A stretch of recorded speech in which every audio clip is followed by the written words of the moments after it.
my gosh, I'm so excited. Toast, I'm so excited as well. I can't believe it's here. Like, all this planning, and now we're finally, like, doing it. Mama Bear, thank you very much. Thank you for the follow. Hi, Bet. Thank you so much. Thank you for the good luck, and yeah, thanks for lurking as well. Good to see you, Bet. But yeah, would you guys like to introduce yourselves? Tell us a little bit about yourself. Marble, would you like to go first?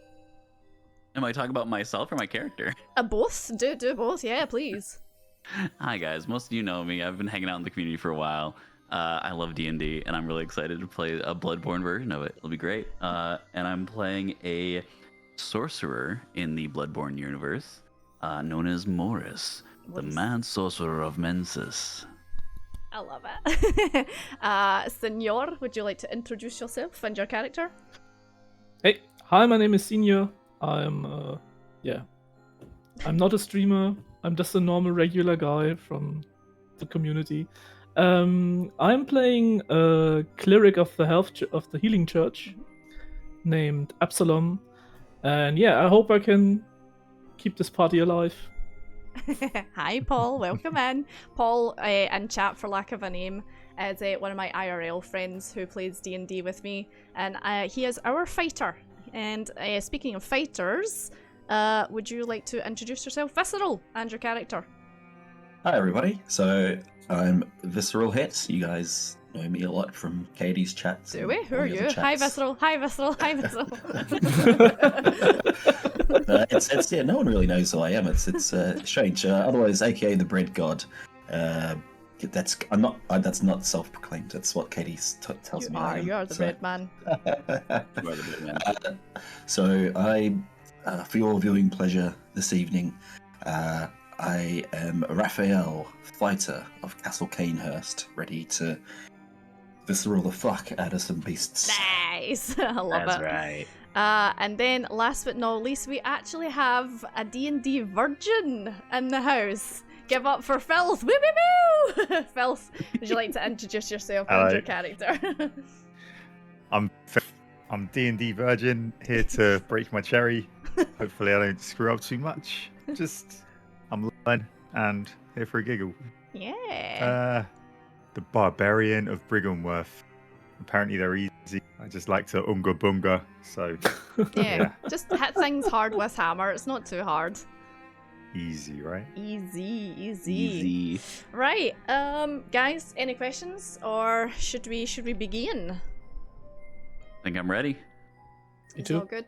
He's all set. I'll turn down the music just a teeny tiny smidge. I've got it on like a kind of like a loop thing, so it's just like ambience in the background. Okay, so let's set the scene then. You have all came to Yharnam for blood ministration. So you're outsiders. You know that Yharnam is famous for blood ministration and for blood healing. So you've came here in order to absolve yourself of any ailments and illnesses you may have. So you check yourself into Yusefka's clinic, which is found in the kind of lower district of Yharnam. Not very clean, not very cleanly. You get a feeling that this is somewhere where the poorer residents of Yharnam come for blood ministration. And these are essentially knocked out. Hi Duo, welcome in. These are essentially knocked out after being given your first dose of blood. This stuff is potent, this stuff is strong.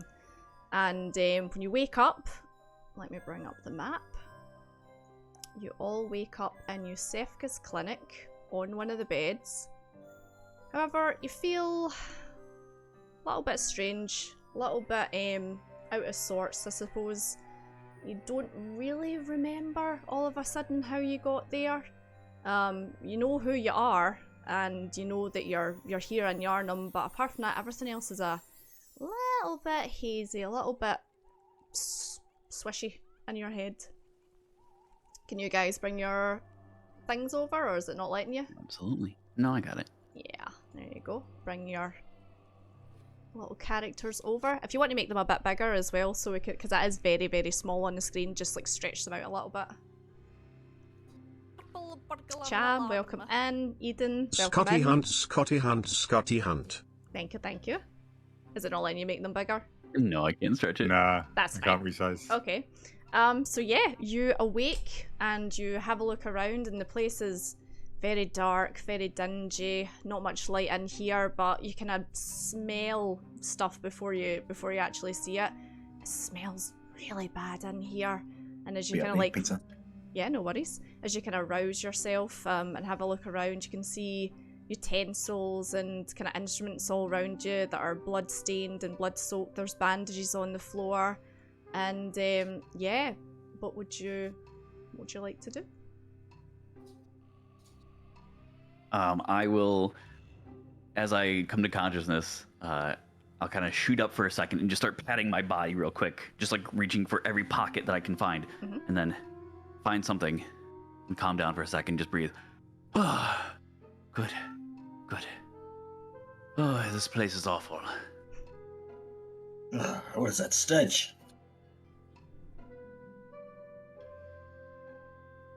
Sorry, that was me. Tired. Oh, this explains it. My head. Oh. Yeah.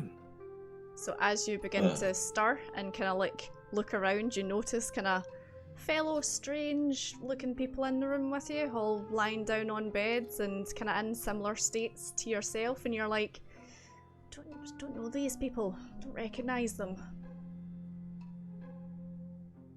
Is there ale? I need ale. Would you like to give us the first roll of the night, Phil, to see if you can find some ale? Give me an investigation check, if you would please. An investigation check. All See right. if you can find some ale. Ooh. Okay, so you reach over, you're kind of like, your head's a bit swirly, a bit kind of all over the place, so you kind of get yourself up and you have one of those kind of light-headed spells. You're like, oh, just stable yourself for a second, and you're like patting to the side of you, and you pick up a glass and you're like, ah, oh, ale, fantastic. You bring it to your lips to take a swig, and it's definitely not ale. It's more metallic tasting and cold. It is nasty. I'll drink it anyway. I don't think you should be drinking that. It's fine. Don't worry. Yeah, you've just taken a big glug of some blood. Some aged, lovely blood. It's not bad. Any of you remember how we got here? No, I don't. I travelled from Canehurst here, but I can't. My memory is foggy. I came here seeking medicine. That's now I feel like I've been out on the lash all night and I can't feel. I've forgotten. I'm groggy. I'm foggy. Oh. Hey, do you want some of my ale? You'll feel better. Trust. I saw that, mate. I saw that, mate. And I don't know about that. Well, suit yourself.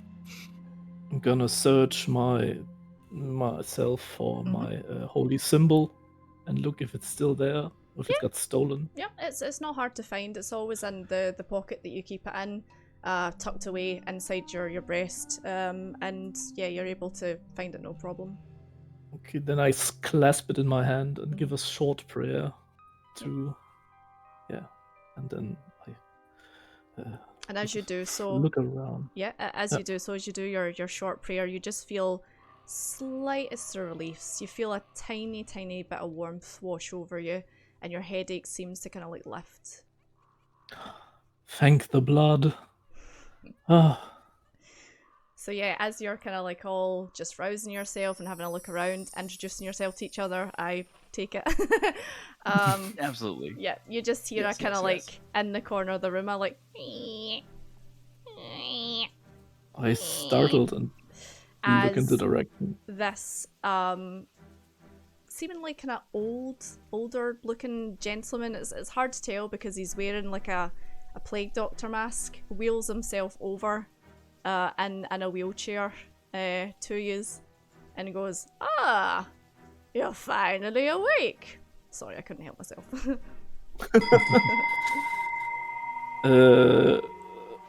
Yes. Welcome. Are you the nurse? No, I am the blood minister. Welcome to Yharnam, and welcome to Yosefka's clinic. I take it you've all rested and are feeling more or less well. And he kind of just like looks you all over and kind of, you know, you look okay at this point. You've kind of shaked off the headaches and you're up and about now. Yeah. Yeah, we're close enough, yeah. Perfect. If you would just like to follow me, I need you to sign a contract and then you'll be on your way. And he can like rolls himself over to this desk over here. Hold on, a contract? What for? Well, for your blood administration, of course. You don't get it for free. We're not freeloaders here. You come here, you get your blood, it makes you strong, cures your ailments, and in return all you have to do is go out and hunt a few beasts, bring back some kind of trophy, and then you can leave and be on your way. How does it say? Any contract. Sorry, what was that? I'm not signing any contract. Would you like to die then? I can easily just not give you the blood again and you will crumble in the street and die like the dog you are. Got any ale? No. It just kind of like turns and looks at the rest of you. And he's like, well, would the rest of you like to die or are you going to sign the contract? It's totally up to you. I will sign the contract. I'm quite a fan of being alive, so I'll sign as well. Perfect, sign here, and like hands you over this like big scroll, and it's got a long, complicated contract on it, essentially saying, you know, I, blah blah, sign here, promise to go out, hunt some beasts, in exchange for blood administration. It's an exchange of goods, essentially. Sure. Fair enough. And he looks at you, Phil, and is like, well, have you changed your mind? Can someone read it for me? I can read it for you if you like. It's in common. It's not hard to read. Yeah. And I try to persuade him gently into signing the contract. Like, it's for your own health. Mm-hmm. No, you get something in return, and all right. It's not in vain. So I'll sign it. Yeah. I'll sign it. Perfect. So he then takes the paper off you and he's like, perfect, everything seems in order. Right, so tonight is a blood moon, so the beasts are particularly vicious on the street. There are two ways out of the clinic. You can either go up through Yosefka's office and talk to her on the way out. She might give you something to help as well. Or you can take your chances through the crypt. It is up to you. Well, turning to look at the crypt, yes. Maybe we should first meet this Yosefka. If she's so generously give us something for this adventure we're embarking, it could help us. I'm always interested to meet an intelligent mind, of course. And he just kind of like points to where Yosefka's office is, and you see a wee set of stairs just over. Oh, I'll move him just over here. Well, let's follow. Of course. He's gone up to Yosefka's. Yeah. Yeah. Cool. Yes. Yep. It's just literally just up the stairs, and as you get to the top of the stairs, there's just a wooden door that appears to be closed. It's gonna try the handle, try the doorknob. Yep, it's locked. What? And you just hear a voice inside, and she's like, "Hello, is someone there?" Yeah, is that a Yosefka? Yes, it is. Who's that? Well, my name's Raphael of Canehurst. We've just had blood administration. We've signed a contract to Yes, I seen you. just to get some beasts. Yes, I seen you for coming last night. Actually, I administered myself.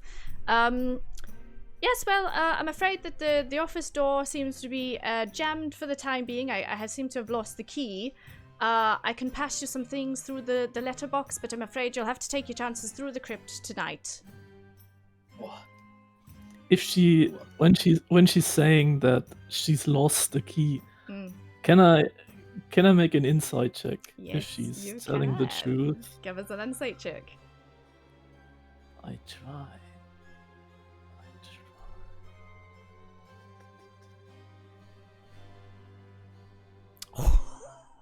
Gosh. Oh wow.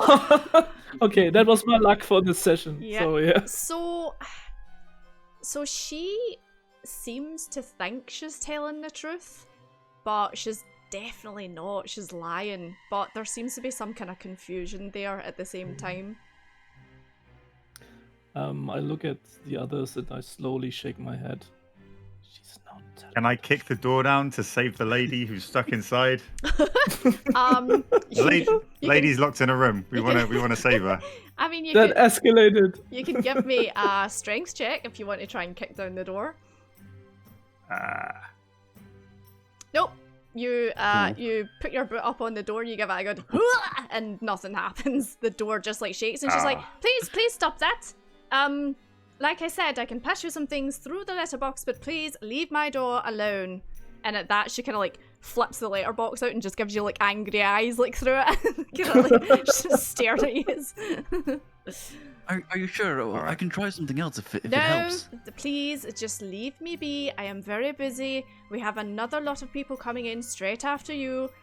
Just give me one moment, please. And you hear her kind of like, oh god, the stupid hunters coming in here, and then you hear like she's rattling about, and then she kind of like again flips the wee letterbox open and like looks at you again and goes, here you go, take one of these each, and just hands you all one blood vial each. If you get injured, if you feel unwell, then please just inject one of these into yourselves. It will bolster you, you'll feel a lot better. And yes, it should keep you going throughout the night. You shouldn't feel any adverse effects from it. Shouldn't feel any adverse effects? I mean, I'm not your mother. Oh, Will it taste better than the ale I had earlier? We don't have any ale. Anyway, yes, like I said, I need to clean and get the place ready for the next lot. So if you would like to leave, the crypt is to the back. And she just kind of like sticks her hand out the letterbox and just points in the other direction. Okay. Okay, thanks for the... Hey, Tert. Okay, you all now have one blood vial, which basically just acts the same way as a regular healing potion does. It'll make you feel strong as well. It'll give you a wee boost. Yep. Love it. Mm-hmm. Okay, I guess we'll head to over the crypt? towards the crypt, yeah. Yeah. So you come downstairs, you walk back into the actual clinic itself, and the blood minister's gone, but he's left the other door open for you, that leads you down into the crypt. So I'll drag you all over. Dink. And this map's kind of split into two sections, but you guys will be on the bit on the right, which is the kind of like underground looking bit. So if you'd like to drag yourselves over.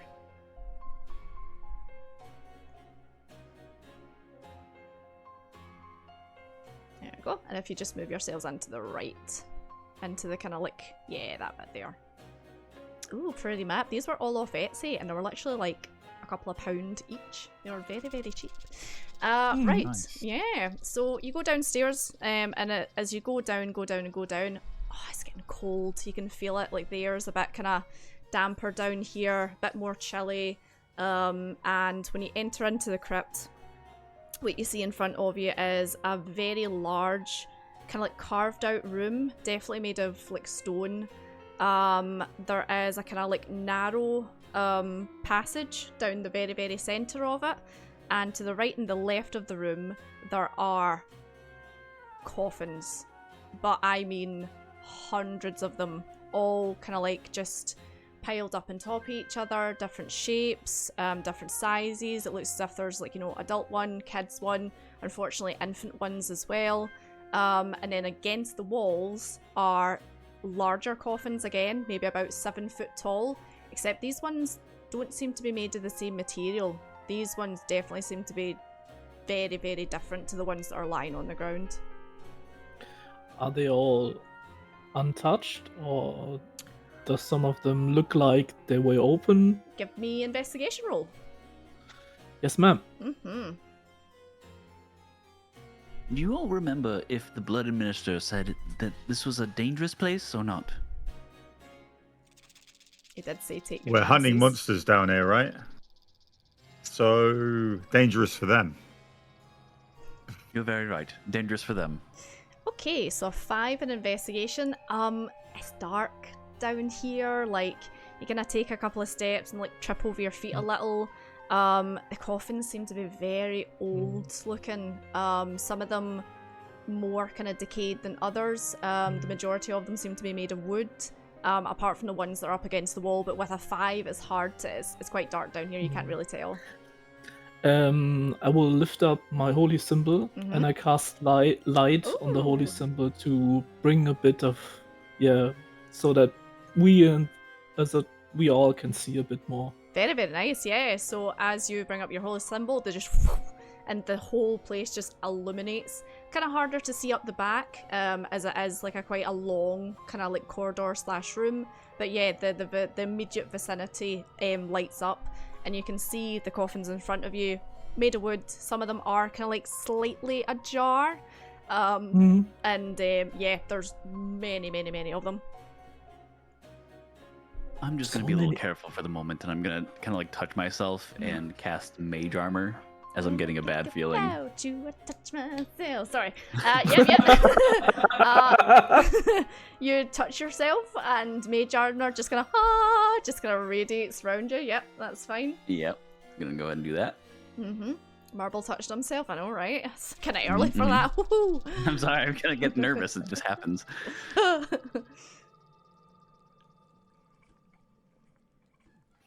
So many have died.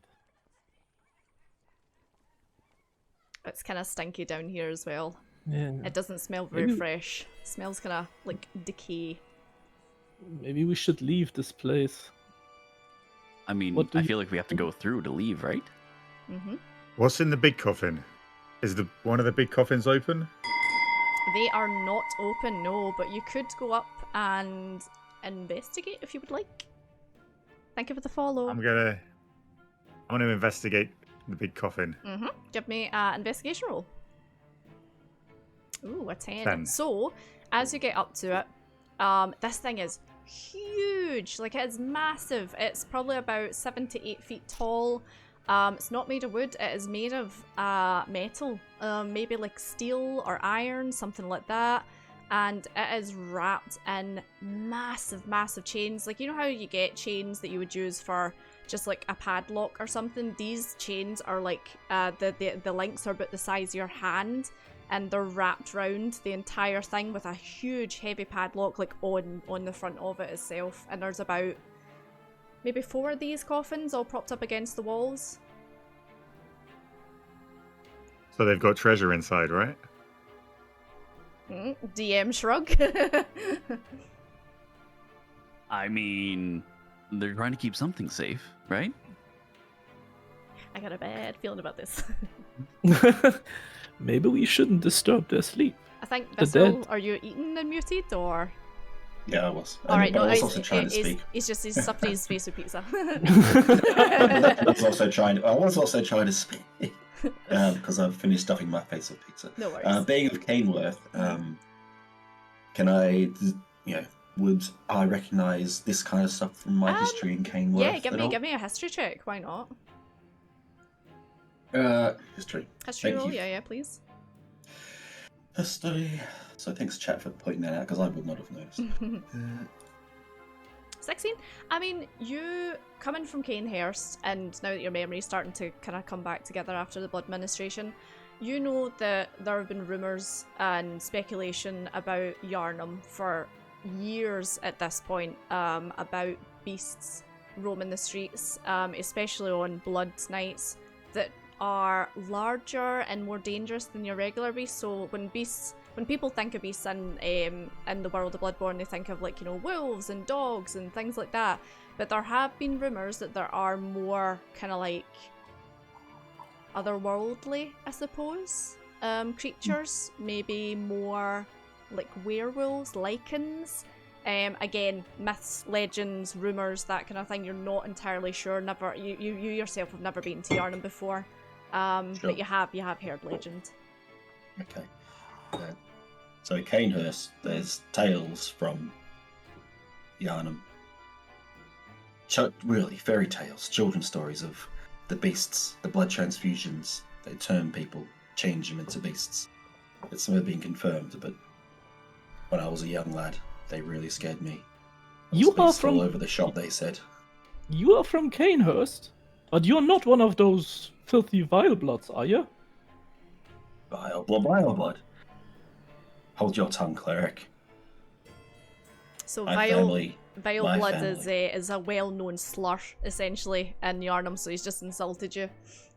I'll take your head, cleric. Say that again. Fight.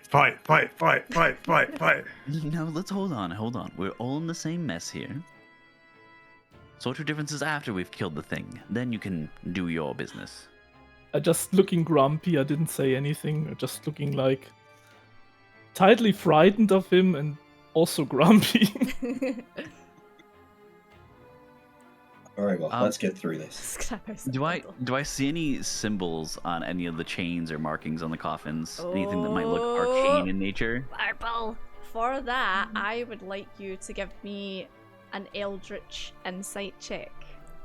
Our first one of the night. So I was telling the guys earlier, for those of you in chat, I have implemented a separate system for this called Eldritch Insight. So this is tied into Bloodborne, for those of you that played it, to do with the eyes on the inside. So the more you have, the more it might help, but the more you have, the more it might also hinder you as well, depending on what you're trying to do. So Marbel, would you like to give me Arcana? An Arcana Absolutely. check? Yep. I would love to give an Arcana check. And because you are arcanic, fuck it, let's give it an advantage as well. Oh, so kind. Oh, bless. Nice DM. Oh, oh, a 6 or 7. That's okay. a shame. So you go up to it and you kind of like cast your do you have an arcane focus? I do. It is I'll say it's a small journal in my hand. Oh, nice. Okay. Yep. So you bring out your arcane focus and you kind of like flip it open and you see some kind of like runes and symbols kind of like flash in your journal, and it spreads up onto the coffin, kind of like moves over it as if it's like scanning it almost.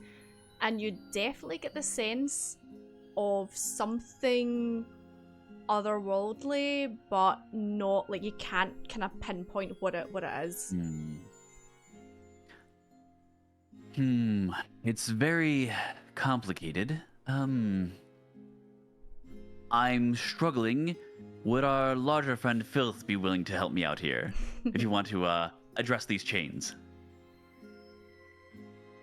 Kick the chains. Hit the chains? Oh, hit the padlock. Yeah. Hit the padlock. Oh, hold on. Yep. Our cleric. Absolutely. Yeah. Just give me a code. I just need to check something. Mm-hmm. No, it's just ability checks. So no worries. I cannot help him, sorry. Yeah, no, it's fine. Yep, so give me just a strength roll against the chains, I suppose. Yeah. Yep. Oh. Oh, that's a save. No. No, that's a save and throw. So it would be... Oh, what would I do for this? I don't know. Just how do you do it? Just as athletics? Athletics, yeah. Click athletics. That's strength based, isn't it? Athletics? Yes, it is. Yeah. I thought it was dex. Sorry. Yep. Give me athletics. 10. Okay. Yeah. So it takes you a couple of tries. Like you kind of walk up, you're like, and puff out your chest and take a big swing, and it initially goes ta-ta-ting, and like the blade hits and then like swings back, and you're like, oh, and kind of like refocus yourself and then smack it a couple of times. Eventually, the padlock does break. Easy. There you go, cleric. Easy. Takes him like 10 minutes. But yeah, the padlock is broken now. Do you all want to see what's inside? I don't think that's a good idea. I just It's take treasure. a big step back from them. Yeah, that's fine.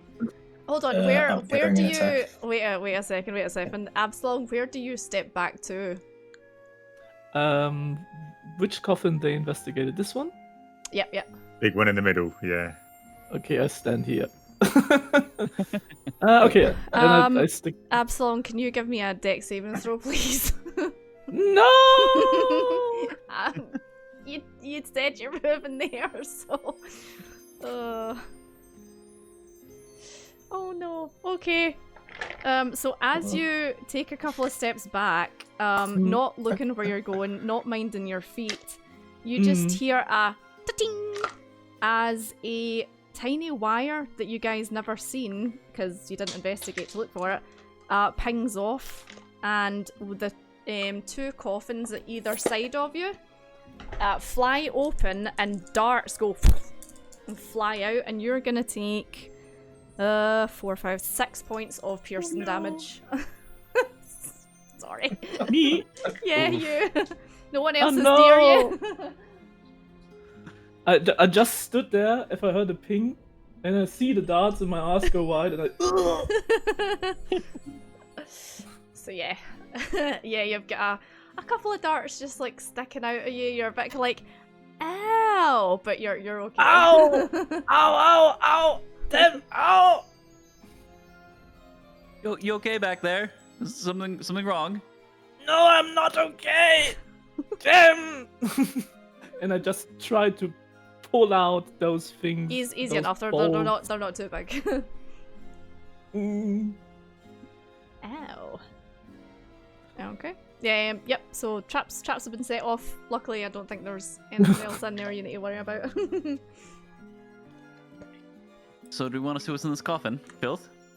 Yep. Start pulling the chains off. Yep. The big boy chains. It takes a minute. Yeah, it takes a couple of minutes, but you get all the chains off, and then the door's heavy. Like, this thing is huge. You have to like get your fingers underneath it and kind of like pull it open. As you do so, Somebody want to check it's not trapped before I pull it open? I could take a look. yep. I don't fancy getting darted. Give me for traps, perception. Give me a perception. Can do. Ooh, that's great. That's a +2. Oh, sorry, it's still advantage. 1 second. Yeah, no Take worries. the first one. Well, Filth, if you're standing next to him, we'll say you're helping because you says look for traps. So Right. you kind of have a wee look underneath and a wee kind of like feel round, and no, there doesn't seem to be anything there. Seems to be not trapped, this one. Looks Do you good. need me to roll it as well or no? No, you're fine. You're fine. No, we're good? Yeah. Alright, sweet. Okay, well then. Can I lift the coffin open by myself? Yep, Or you do I need can. help? You're strong enough with your natural strong. strength. Yeah, it takes you a couple of minutes, Alright, a wee okay. kind of like second, just like slide yourself up, and then you boom, and this thing just slams against the brick wall and like cracks all up the stone wall. Sorry, and inside, it takes a wee couple of seconds for the dust to settle. You see a 7-foot-tall humanoid-ish massive dead werewolf, and this thing is unlike anything you guys have ever seen before. This is stuff of legends, and you guys are now seeing it in front of you in real life. Look at his stick. We should definitely leave. Blowing Just- me down. Just, That's just don't. No, it's dead. Just, It's She dead. said it's dead. Yeah, uh, it looks Why are you as if scared? it looks as if it's been dead for quite a while. It's starting to kind of mold and molt, and you can see parts of the skeleton coming through, and it's so strange looking because half the skeleton looks kind of humanoid and the other half doesn't. It looks more kind of animalistic. I kind of peek over the lid and go, "Oh, poor thing. It's been in here so lonely. What a shame." Has he got Alright. any treasure in there? Roll investigation. Give a wee pat down. I'm gonna hold my holy symbol a bit tighter. Yeah. A 4, there is fucking nothing in there. You stick your hand in, and like Fucking you're, nothing. you're patting it down, and your hand just comes away, and it's kind of like a bit gooey, you know, a bit sticky, and there's some hair sticking to it, but no, there's nothing in there. I've got hairy palms. Yeah. Alright. Kind of looks like the ale you drank earlier. Yeah. Filth is living up to his name. Give it a lick. No, don't give it a lick. Please no. It's like ale, yeah. Give it a lick. It tastes just like raisins. So yeah, there doesn't seem to be anything in here apart from booby traps and big dead werewolves. Okay. I guess we should move on. Move on to where? Is there any tracks going anywhere? Anyone got any tracking skills? Have we got a ranger? We can take the path out of here. Yeah, you can see like where Absalom's standing. There's a door at the other side, which presumably, like the Blood Administration guy told you, leads out to the streets of Yharnam. Let's head that way and check for traps as we go. Thank you. Very wise. Yeah. Yes, let's go. I wait until all of them passed, and then I follow. I will not take the first step. I will not stumble into another trap. That's fine. As you travel out and come to the door, no more traps, and the door seems to be unlocked. Alright, so I'll open the door. Yep, that's fine. And as you there we go. open the door and you step out onto the kind of the outside of you think it was a crypt now that you're in. It looks as if this is where they kind of like drag the dead bodies and dispose of them, put them in coffins before they get buried. You're now standing in a very dark, very dingy graveyard, but as you step out and you look up into the sky, you see a massive red blood moon, and this is the first time you've ever seen a blood moon before. Again, you've heard legend of it, and Yharnam seems to be the place where all these legends are coming from. And yeah, a lot of the stuff that you guys have previously heard in fairy tales, stories, bedtime stories seems to be right about Yharnam. Well, that's quite beautiful. As Don't you guys beautiful. think? Yeah. Yharnam is a child's tale come to life. I think this night there'll be plenty of blood spilt. I don't like this. No, do you hope? I can't wait. Oh, I hope to spill blood. I must get out of here. This place, Yharnam. I don't like it. Don't like it. Well, it's not safe if we stand around here. Just let us move, I would say. Okay. Give me your Let's do it. marching orders. Who's going first? We're outside. I So I want to will light a lead. torch. I'm sorry. Yeah, I'll go first. that's fine. You've all got kind of torches in your adventurers pack and We stuff got like that. torches. Yeah, Okay. as quite dark, so a torch would help. I still got the light Mhm. on the holy symbol. That's fine. Perfect. So you kind of like line up and see the street kind of like heading towards what you would presume is the center of Yharnam. So you're heading that way, yeah? Yes. Absolutely. Perfect. Okay, so we'll then take you over to this map. Let me move you over. There we go. So this is the streets of Yharnam. So you guys will come out the kind of like top right hand side if you just want to drag yourselves over. Oh my god, why are your characters so tiny? What is Yeah, that? smaller. Why are you so small? Okay, hold on. I'll zoom in so we can see you. It's actually an average sized character. Oh, that's so funny. They're so tiny on the map. I wonder if it's something to do with the size of the map. True to We are form. just some tiny adventurers. Yeah, adventurers, just tiny adventures. Okay, yeah, so you just come out onto the street and you just have a look around, and the streets are completely dead as far as you can tell. There's a couple of like kind of lamp lights at each side, kind of like oil burners, just keeping the place lit. And there's houses at each side. All the doors are closed. Yeah, what would you like to do? I've just noticed my sub counter hasn't been open. Sorry guys, a couple of people subbed and gifted some subs. I'll bring that up. There we go. It's open now.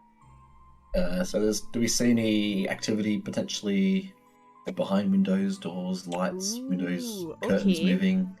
Give me an eldritch insight. So give me an insight check. Insight. Right. That's Not roll. bad. Oh, yeah. Raphael, Hell I am yeah. gonna give you 1 point of insight. I'm gonna tick that off next to your name. Okay, so what happens is you see like red curtains drawn on most of the houses on the ground floor, and you kind of go up to one and you're kind of trying to peer in, but the curtains are drawn. There's only like a tiny wee slit, and the light coming in is too hard to kind of like perceive. So instead what you do is you stick your ear up against the glass, and at first you think you hear kind of like a normal discussion between a man and his wife. Then it kind of turns to them like laughing, joking a little bit, but the longer you listen, the weirder and the more sinister the laugh starts to get. So it turns from a kind of like ha ha ha ha ha ha ha to like more like a screaming almost, and you hear the two of them kind of like rattle off this kind of like same noise to each other, and they just keep on screaming, "Get out of my head, get out of my head, get out of my head, get out of my head, get out of my head, get out of my head, get out of my head," and they're screaming it over and over and over again, like as if they're ripping their throat out, saying it to each other, and you just like pull yourself away from the window. It does not sound right, the noises that they're making in there. He's turned to the others. That face is pale. This town is doomed. Do we know what time it is? It is not 8 o'clock. I was thinking, is it the witching hour? It's getting late. This town's finished.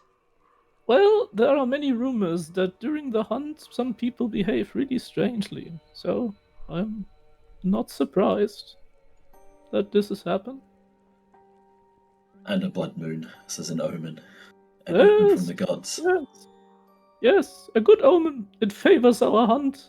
It'll bring us to the beast we should slay.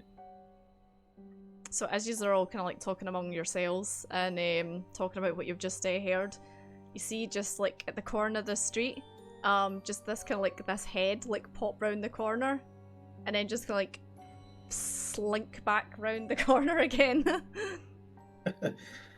So do we notice that? Yeah, I don't think it's trying to be subtle. Actually, hold on, let me some of you want to give me perception checks? Perception. These are just kind of a wee look about. Is it a piggy? Oh my god. We're fisting pigs this early. Oh yeah, let's go. Yeah. I will try perception. Perception. Yep. Okay, so 13, 12. Yeah, it's you all kind of Marble. You're a bit kind of like, like, oh, did I just see something, you know? But the rest of you's definitely seen a wee head pop round and then go back. I look at the others. You saw that? There was, Yes. Yeah, the thing flying across the moon. Yeah, it was amazing. No, over there. It just pointed the direction where the sky. At the corner. So I gripping my axe, my great axe. I'm assuming wearing the gloves, so they like twist and on the haft. This thing feels No. meaty Wait, in your hands. what? Wait, there's no need for violence. Just first talk to them. I think it's not a danger. It does look like a danger. And as you are saying this, the head kind of like pops back round again, then shoots back again. If it's not dangerous. I was going to shout, "Oi!" Nothing. Send, Hi, Crystal. nothing. Send the cleric out first. He says it's not dangerous. He can lead the way. I was going to march over there. I'm marching over there. Come forth! Come forth! We don't do you any harm. He's all going over to investigate. Hey. The same. So as you make your way over to the corner, and you turn around the corner to see what the hell is popping its head round, you see this like, I don't know, this kind of like small red dirty looking kind of like wrap, all kind of like in a wee ball, like, you know, just down on the ground, and it's kind of like small and scrunched kind of looking, and then you just hear like a kind of like coming from it, like as if it's something is laughing, maybe. Okay, I think the fighter should go on. I will stay here. Please. I will observe from the distance. Let me just check what's my personality again? Before I decide here. You can do whatever you want. Like I said, the personality and I just flung all them in really, really quickly just to make the characters. Give it a poke, says Boogie. I know. I say, right, so you, oi, do you understand me? So as you're saying Come that, on, mate. These kind of like really weird grey kind of looking bony fingers like pop out from the sides of this red kind of like, I don't know, this cloth, and then it like grabs what looks to be a hood and kind of like pulls it back a little bit, and there's this like weird grey shrivelly old looking face with yellow eyes, and it kind of looks up at you and goes, "Hello." Oh, hi there. Hello. You're the new hunters, aren't you? I guess so, aren't we? Oh, he's out on the hunt tonight. Oh, That's yes. the hope. Yes, we're on the hunt. Are you gonna kill some beasts? Have you seen any? Yes. Oh, I've seen plenty of beasts. There's loads of beasts over there, over at Uden Chapel. Over at the chapel. Yeah. What's your names? The chapel. What's your names? Well, I'm Morris. Morris. It's a pleasure to meet you. Nice to meet you too. I'm not telling it my name. And Meant to give you power over something, and it's having no power over me. It just kind of looks at you, and you're kind of looking at it going, is this a man or a woman, or what is this thing? Like, it's very strange looking, you know? And it looks at you and it's like, oh, not very friendly, this one, is it? I am Soak it with brother. my javelin. I'm Brother Absalom from the Healing Church. From where? Nice to meet you. From the Healing Church. And as you say church, you see it just go, like, it kind of like scurries backwards from you, and it's like, ah! Church, get away! Go, beast, go! No, don't worry. I will not harm you. I'm here to help. And We are here to help. It looks very, very suspicious of you. Extra doubt. I will say, I'm Raphael, fighter of Canehurst. Whack my long-hafted great sword, great axe in the ground, and look proud and, you know. Raphael, nice, yes. Yeah. Does Odin mean anything to me? Or Odin. us? You would all know that Odin is a god of some sort. The people in Yharnam worship. It's not a secret, it's well known. But it's kind of one of these things. It's like, is it real? Is it made up? Who knows? You know, outsiders aren't too sure about it. But the Yharnamites seem to be very, very convinced of Odin's existence and worship him. So I have a lot of background with religion, I guess. Could I roll a check to see if I understand why people who know or worship the Odin Church might be afraid of the Healing Church? Yep, give me a religion check. May I do that too? Yeah, That's go for possible. it. Thanks. 12.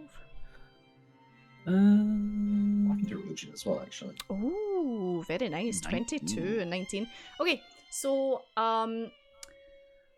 you guys would know that the majority of Yharnamites believe in Odin and believe that Odin was responsible for the gift of the blood, which cures all ailments and heals everyone in Yharnam. However, there are some who are skeptical of it because they're not too sure of its origins and fear the blood and fear the worship of Odin. And this creature, whatever it is, seems to have that kind of feeling to it.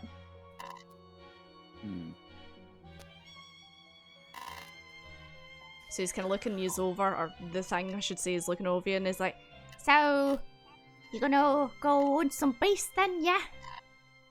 I guess so. Do you happen to know what kind of beasts are in there? Oh, lots of beasts. Big ones, small ones, all kinds of beasts. Okay. Just over there.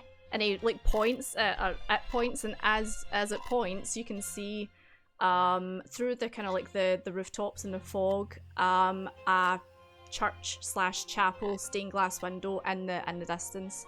There it is. That's Odin Chapel. Lots of beasts in there.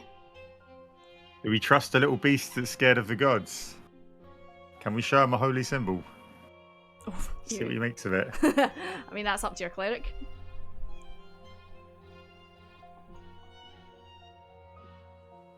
Are you muted?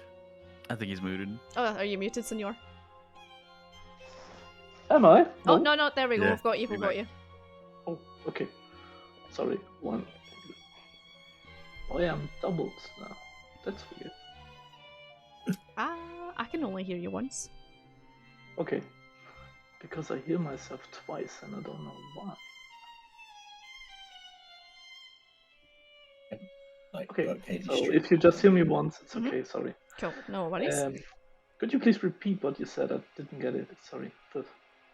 About the- Yep, on you go. Can you show him a holy symbol? He's scared of the gods and he's trying to point us towards beasts. I don't trust it.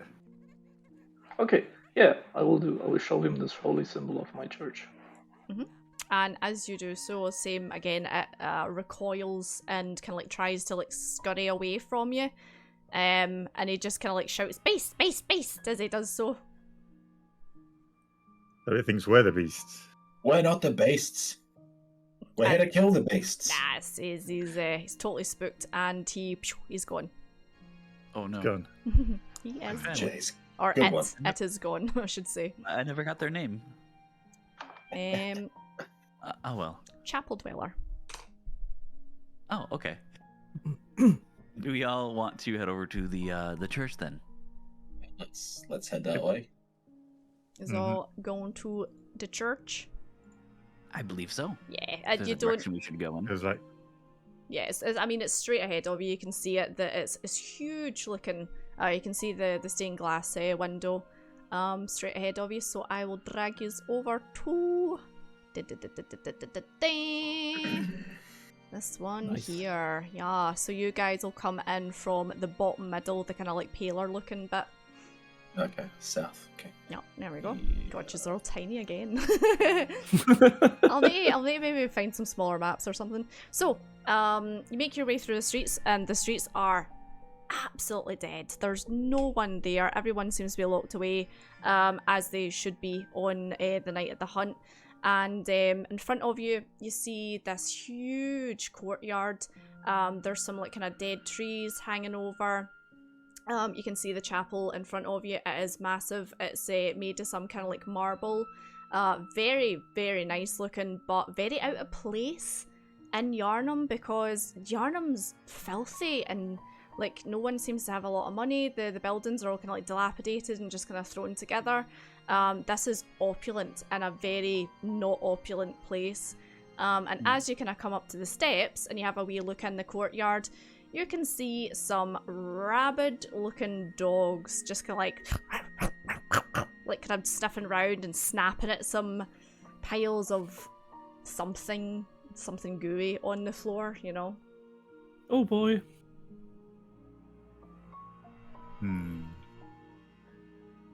You think those are beasts?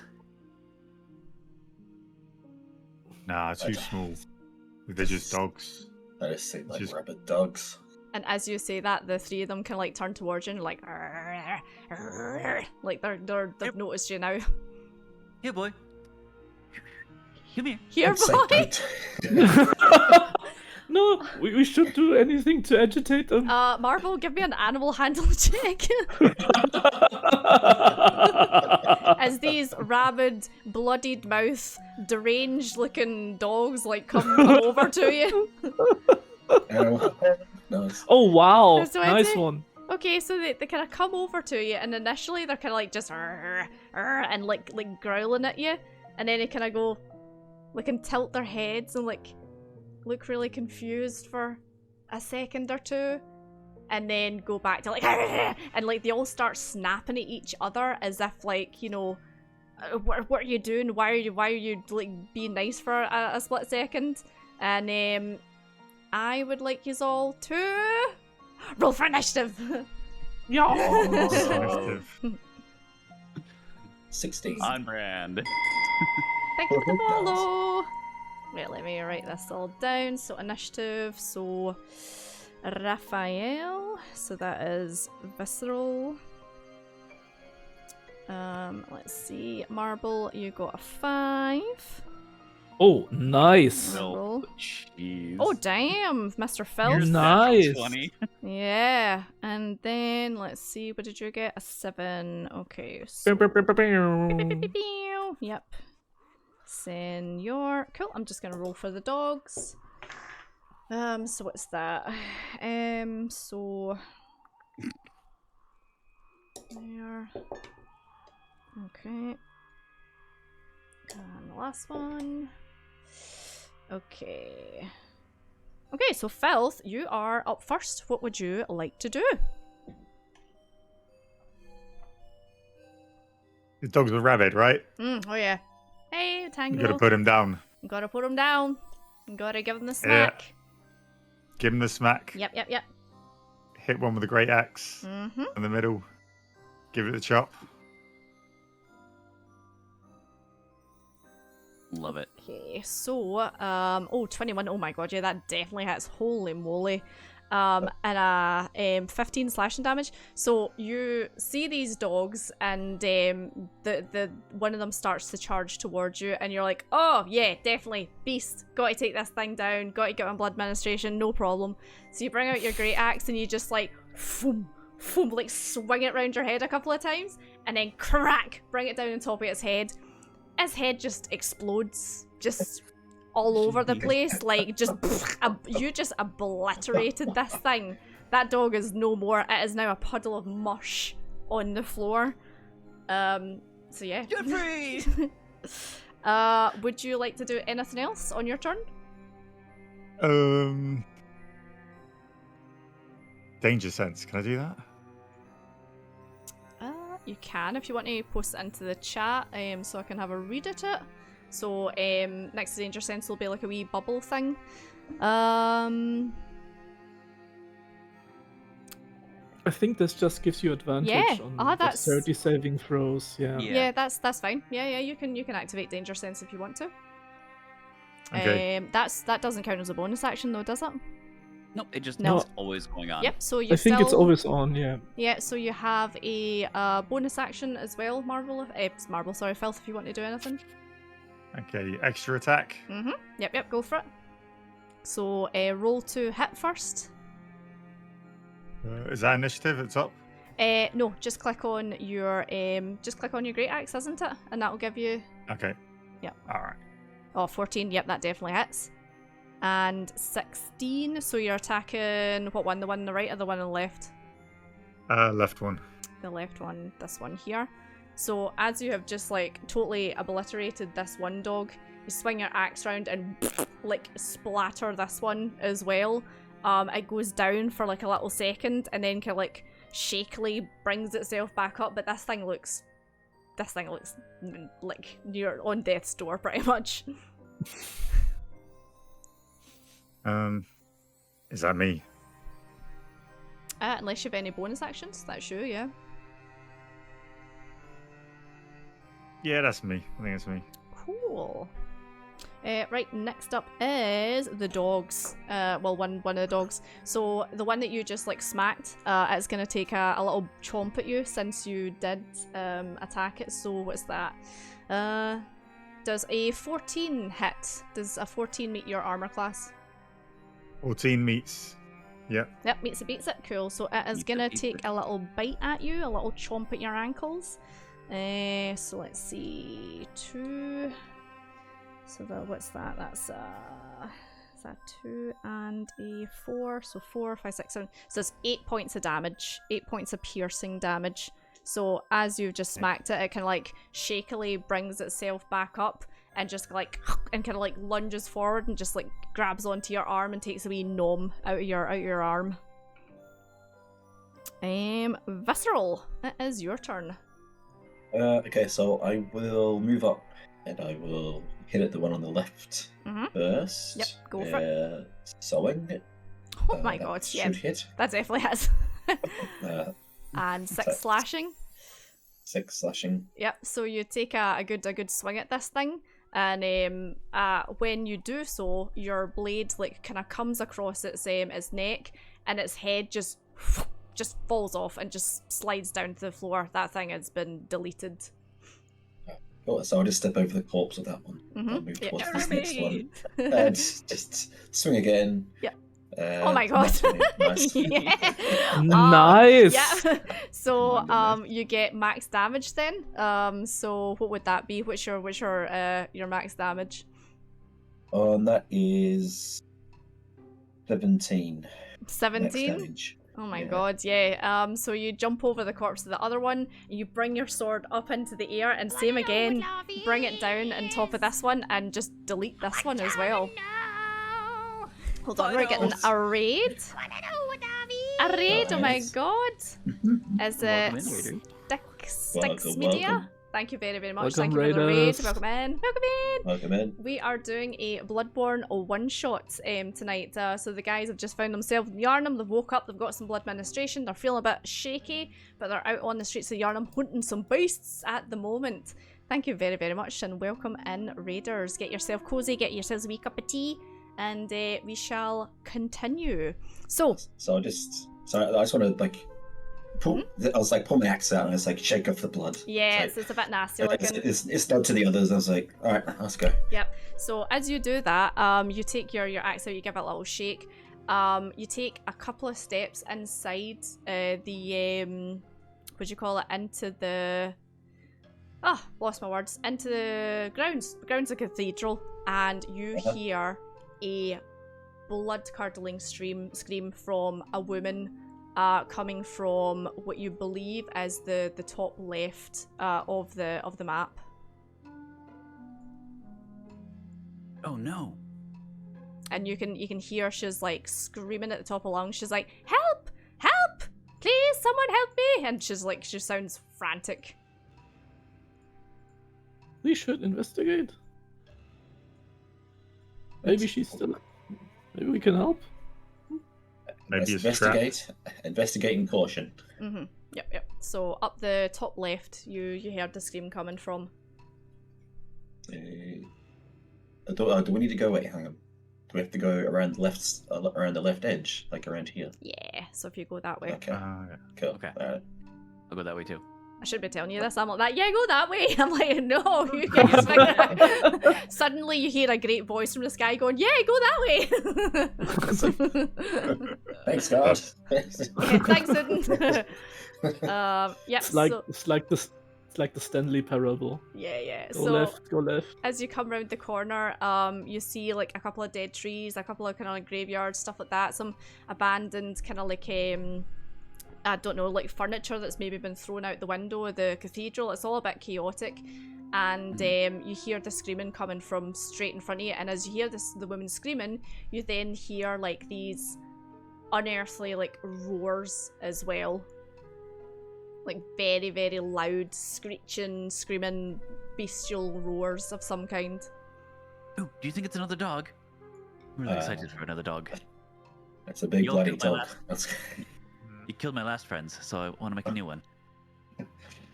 Look, you can try to make friends. I'm going to kill this bloody thing. Okay, I understand. Are you moving forward? We got any light? Is the torch still lit after that fight? No, you still get your torch, and the light cantrip would. How long does light last for? It's an hour, but you can keep casting it. Yeah, So. no, it's fine. It's a cantrip, so yeah, it's pretty well lit. We're all lit. All right, let's go forward. Filth on the right. Cathedral. I'll go on the left, and Chapel. Chapel. Sorry. Cleric behind me, and you sorcerer behind the barb. So as you all move forward, you see what seems to be two of the massive werewolves that you've seen in the crypt, but they are very, very much alive, and they seem to have a woman in a red dress with blonde hair, cornered. She's kind of like up. She's managed to clamber up on top of one of the dead trees, and she's like trying to slap them away. Except the beasts are like trying to jump up and snap at her, and she looks over and she sees you, and she's like, "Oh my goodness, help, please help me."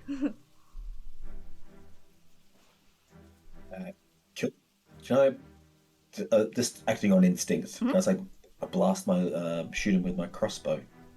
Yeah, if you want to use that as your bonus action, we'll keep the initiative the way it was. So if you want to use your bonus action to shoot your crossbow, you can. Yeah. Senor, you will be up next after Visceral. A 12. Oh, hold on, I've not got their sheet out. That would help, wouldn't it? Where's the werewolves? A 12 does hit. Meets it, beats it.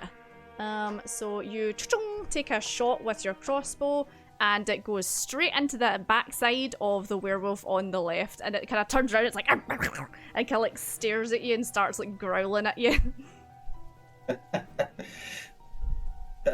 So yeah, I just yell at it. It's like, get here, you fuck.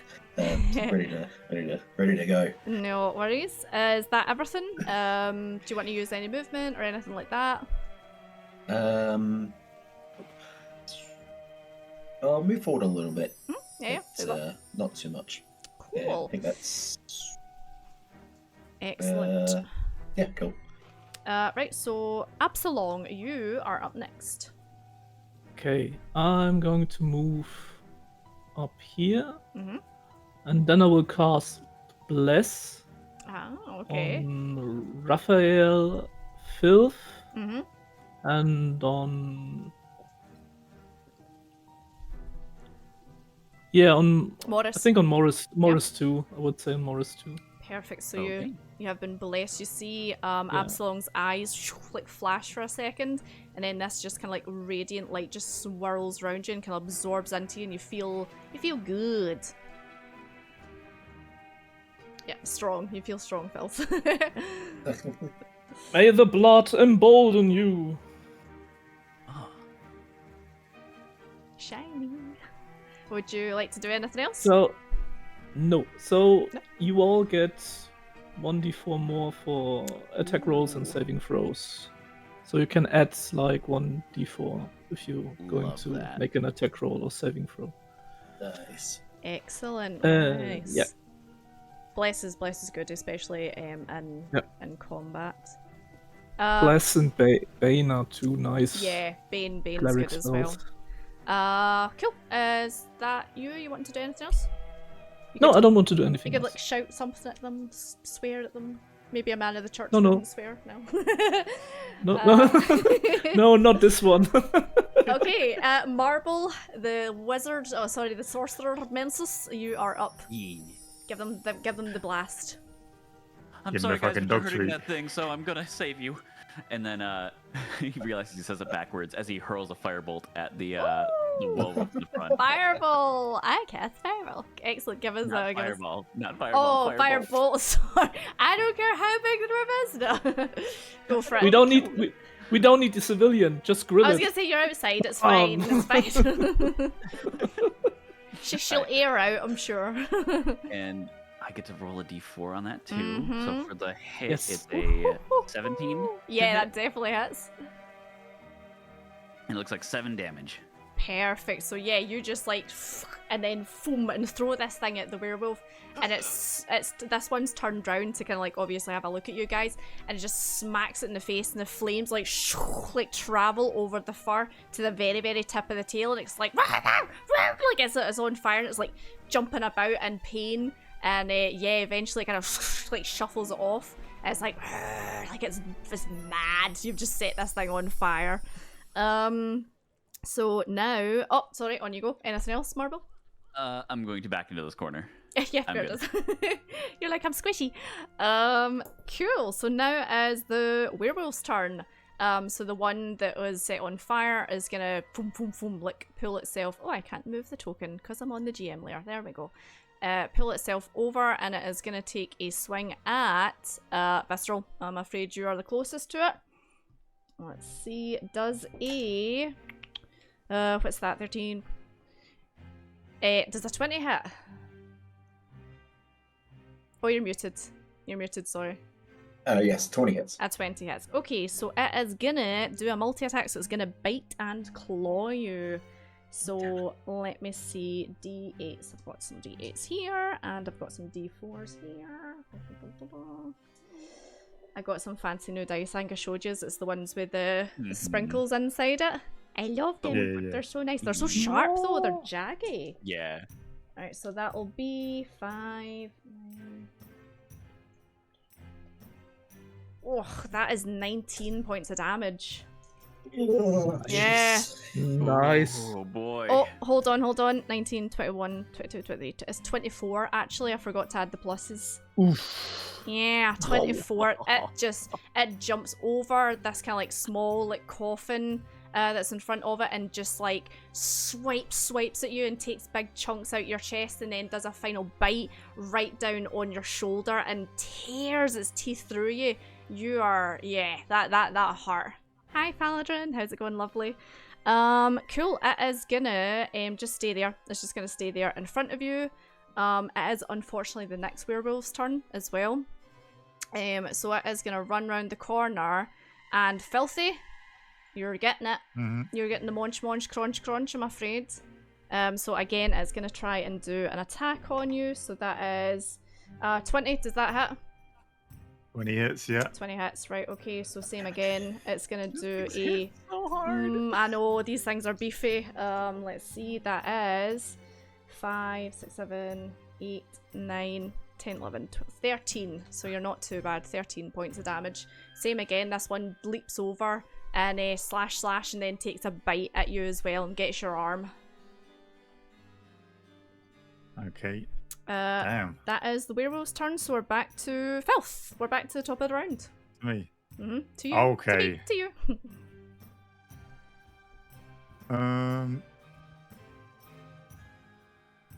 You do the bonus action first, or? You can do if you want to, yeah. You can Okay. do. I'm gonna go rage. Yeah! Bring on the rage! There we go.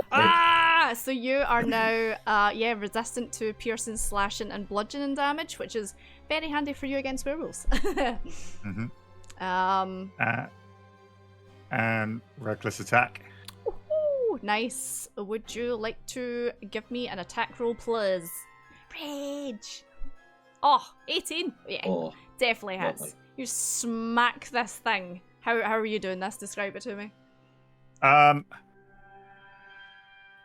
shake off the bite marks of it to take one big old chomp straight down on its head. Yeah. And hopefully Love it.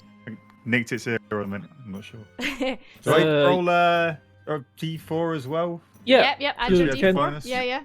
And also you have advantage on this attack because That's like reckless give you right. advantage. Yep. Because of the So reckless you can attack, roll again to see if you crit. Okay. Do I need to click with advantage? The great axe. Just click that again because you've already rolled once. Alright. Nice. My god, yeah, you do some hefty Yeah. damage to this thing, and as you rage, like, it's almost as if, like, your blood kind of, like, responds to your rage, and you kind of feel your blood, like, foom, like, pulsating and pulping through your body, and the bits where you were bitten and slashed, blood like actually like kind of spurts out of them, but not in a kind of like, oh shit, I'm dying kind of way, in a like, I feel fucking invincible kind of way, and you're just like screaming in this thing's face. Cool, so that's you done your bonus action attack. You get one more attack if you would like to hit it again. Well, for a penny. Yep, smack it in the head. Woohoo! That definitely hits, yeah. So same again, you just swing your axe round, just smack it against on its face again. One more time. On the face. Yep, Headshot. Yep, Come on. go for it. Cracked it 3 times now. There's no way this thing lives. It is looking rough, but it's still standing. I'm still Oh my standing. goodness. Yeah. Cool. I throw my hands up in the air and shouts, "Yes! Yes! For the blood! Hail the blood gods! Hail the bloods!" Visceral, Yes. Visceral, you are up. What would you like to do? Well, this like it's been like I'm just like, but It's like, Jesus, Holy Mother of Canehurst. Who's you just hear a voice in your head going, "Who's Jesus?" Oh, Odin. And I was like, it's like Holy Annalise of Canehurst. I'm just like, you fucking mongrel dog. I'm gonna take a swing with my axe. 25 definitely hits. Yep. Whack him one way, and I'll whack him again. Yep. Wait, 16 yes. hits as well, yeah. Oh man. All right. So you're just Don't forget your additional your 1d4. D4? Yeah, your D4 as well. Oh yeah. So that's 19 plus your D4. A D4. Nice, so that is 22. Wow, that's a lot of damage. Yeah, so you just take your axe, that's a lot of damage, smack it one way, and then just like swing it round and smack it another way. This thing's like, like it's getting smacked about. Yeah, it's that's the thing starting to look really, really rough as well. So check those rolls again.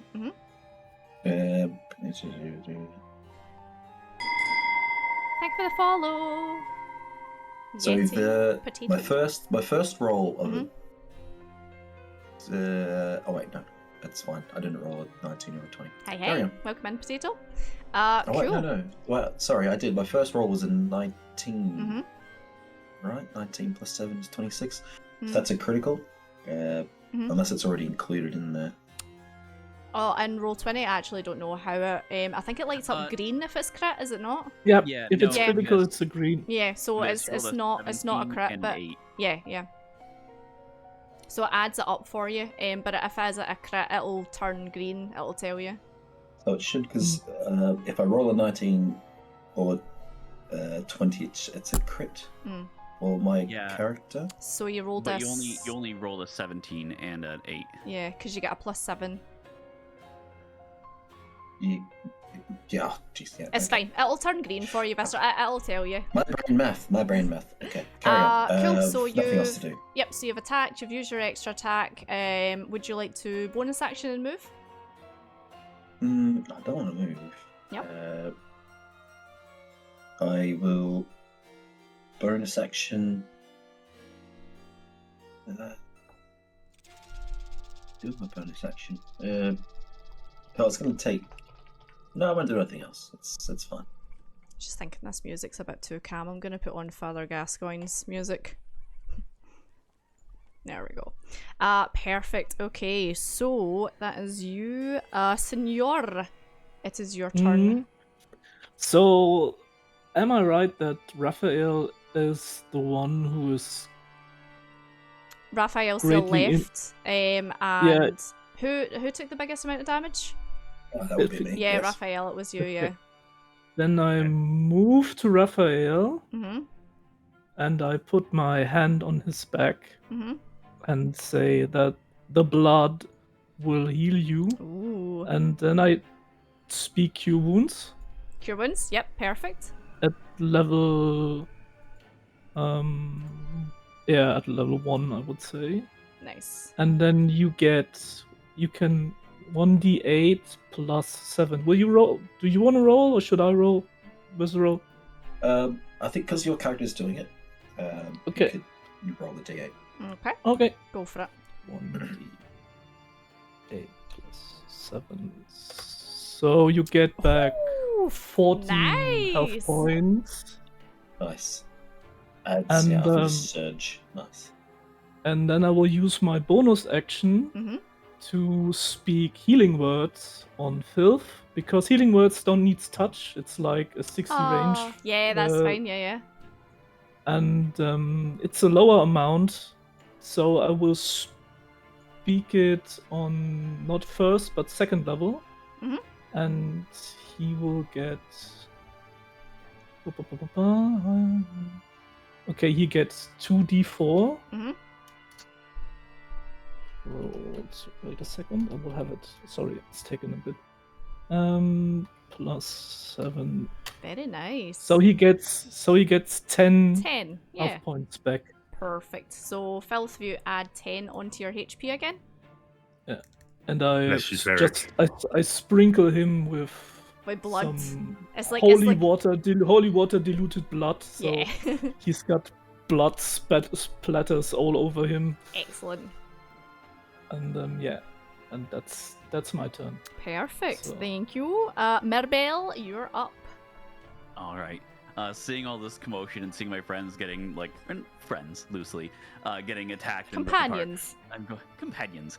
I'll like look and just kind of like go and just kind of yell as I cast magic missile, but it looks like frenzy. How like when you're walking through a frenzy area, yes. and like strike through things. Nice. Like spears. That's awesome. Yeah. And so 2 of them are going to go to the werewolf on the left, and one's going to the werewolf on the right. Excellent. Give me the damage, please. Yep. So I'll roll the first 2 just to make it easier so we can split it out. Yeah, that's fine. So 4? it is 2, 4. It's going to be 6 do total. You get your plus 2. do you get your plus bless on top of that? No, because it's just damage. Alright, okay, that's fine then. Cool. So, yep, it's going to be a total of 6. So it's See, I was being nice there, Marble. You could have been like, yes, you do. Yes, the DM, I do. So 6 to the one, and it's going to do another 4 to the other. Okay. Oh my god, the one on the left is looking shaky, like it's hanging on by a thread. Shouldn't have split it. Okay. All right. That is, I'm going to stay in my quarter and just be like, you're doing great, guys. Yep. Cool, so it is now the wolf's turn. So the one on the left, Visceral, it's going to take a wee chompy chomp at you. Let's see. 13. Does an 18 hit? Yes. It 13 does? hits. Oh my god, right, okay. Sorry, what's that? 13? 18. Or 18. So 18 hits, yeah. Okay, cool. Right, it is going to do multi-attack again. So let me grab these. God, you've just get healed up and he's taking another chomp out you. So that is 1, 2, 3, 4, 5, 6, 7, 8, 9. Luckily, I rolled like shit. So that is 9, 15 points of damage. Only 15. Only 15. Yeah, only 15. Cool. Scratch. And then the werewolf on the right-hand side is going to take Filth is going to take a swing at you. That is... Does a 9 hit? No. No? Okay, so it like Pathetic. it lunges towards you to kind of like grab you and like take a snap at you, and you just like step to the side and give a little shove when it flies past you as well. Cool, so that's their turn. Filth, it's you. Okay.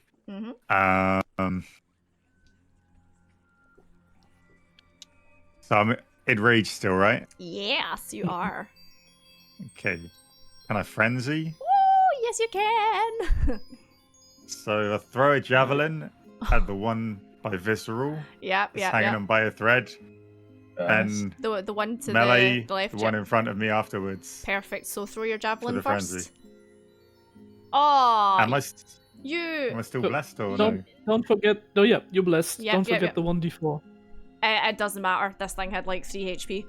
So yeah, you yeet this javelin, and it literally goes thunk, like through this thing's head, and for a split second, its eyes can like bulge, the jaw drops, and then it just goes and just collapses to the floor in a bloody pile.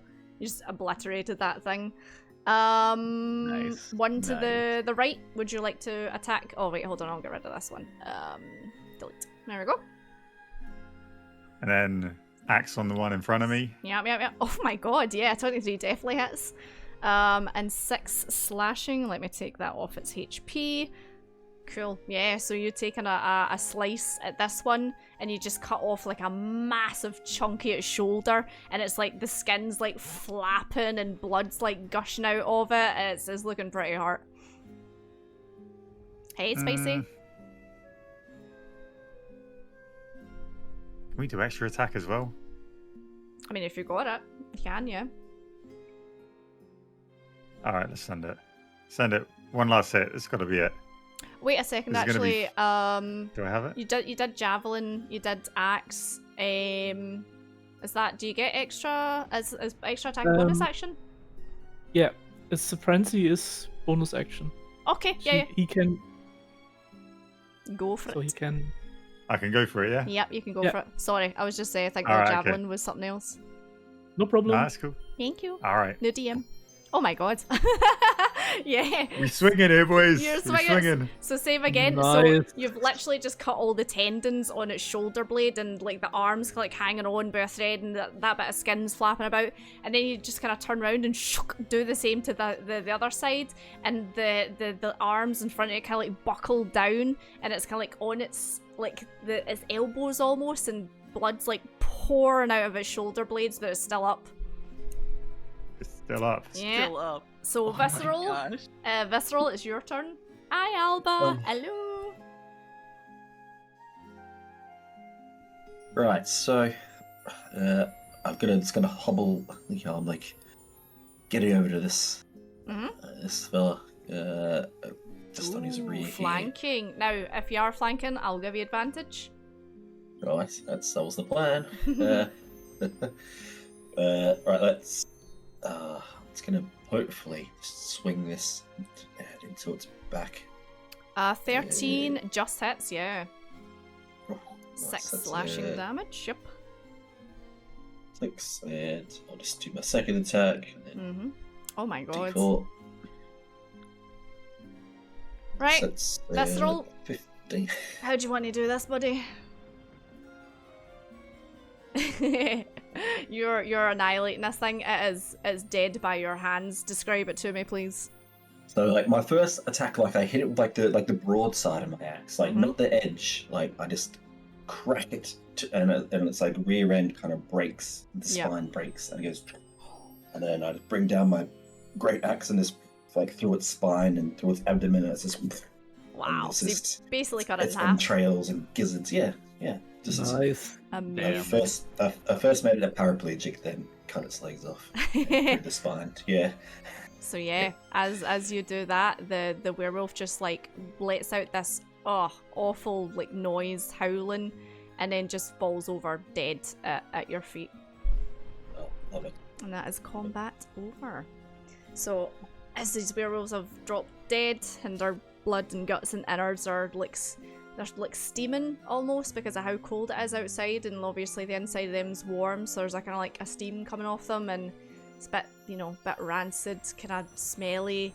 As you look down, would anyone like to give me Eldritch insight checks? I would love to do that. Go for it, Marble.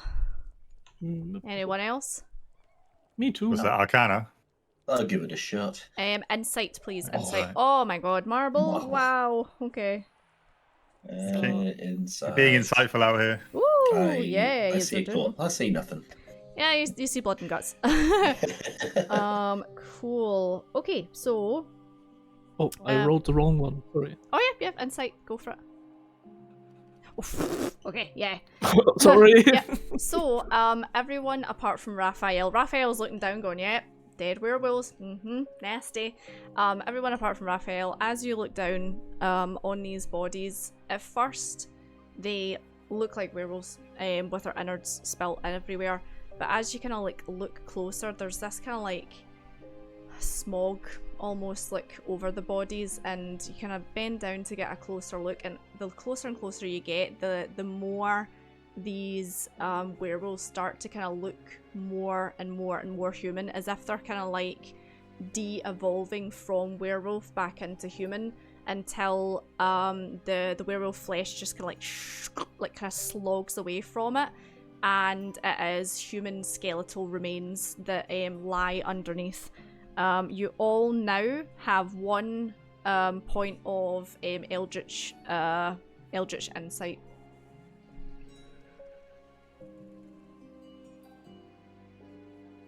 See, I told you they were friends. Except Visceral. Oh no, Visceral got 1 earlier. So we've all got 1.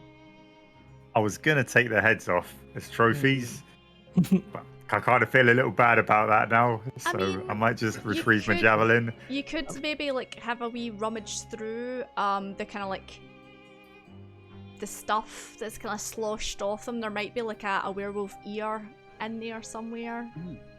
Maybe. Like a fang, maybe? Yeah, like something you can pull out, yeah. How do I find out if there is? Investigation. Give me an investigation. Yep. Let's do rummaging then. All right, head first in. Okay, yeah. Digging. So you can at least stick your hands in. It's like it's all wet and gooey and warm. Really doing that. Yeah, and after like a wee minute, I kind of like pushing your hand through the guts and stuff like that. Excuse me. You manage to find a rather large-looking claw that looks like, you know, a werewolf claw or something. So you can pocket that if you want. Nice. I'm taking it. Yeah, so you have one thing to prove that you've killed a beast. The rest of you are empty-handed for the time being. I would. Well, there's another body. I want to check that one. I would speak a small prayer to them, like some funeral thing, so that their souls may, you now can join the great beings up above. And are free from. Because you're praying to the great beings and potentially something beyond. Give me another Eldritch Insight check, please. Yes, ma'am. See who answers.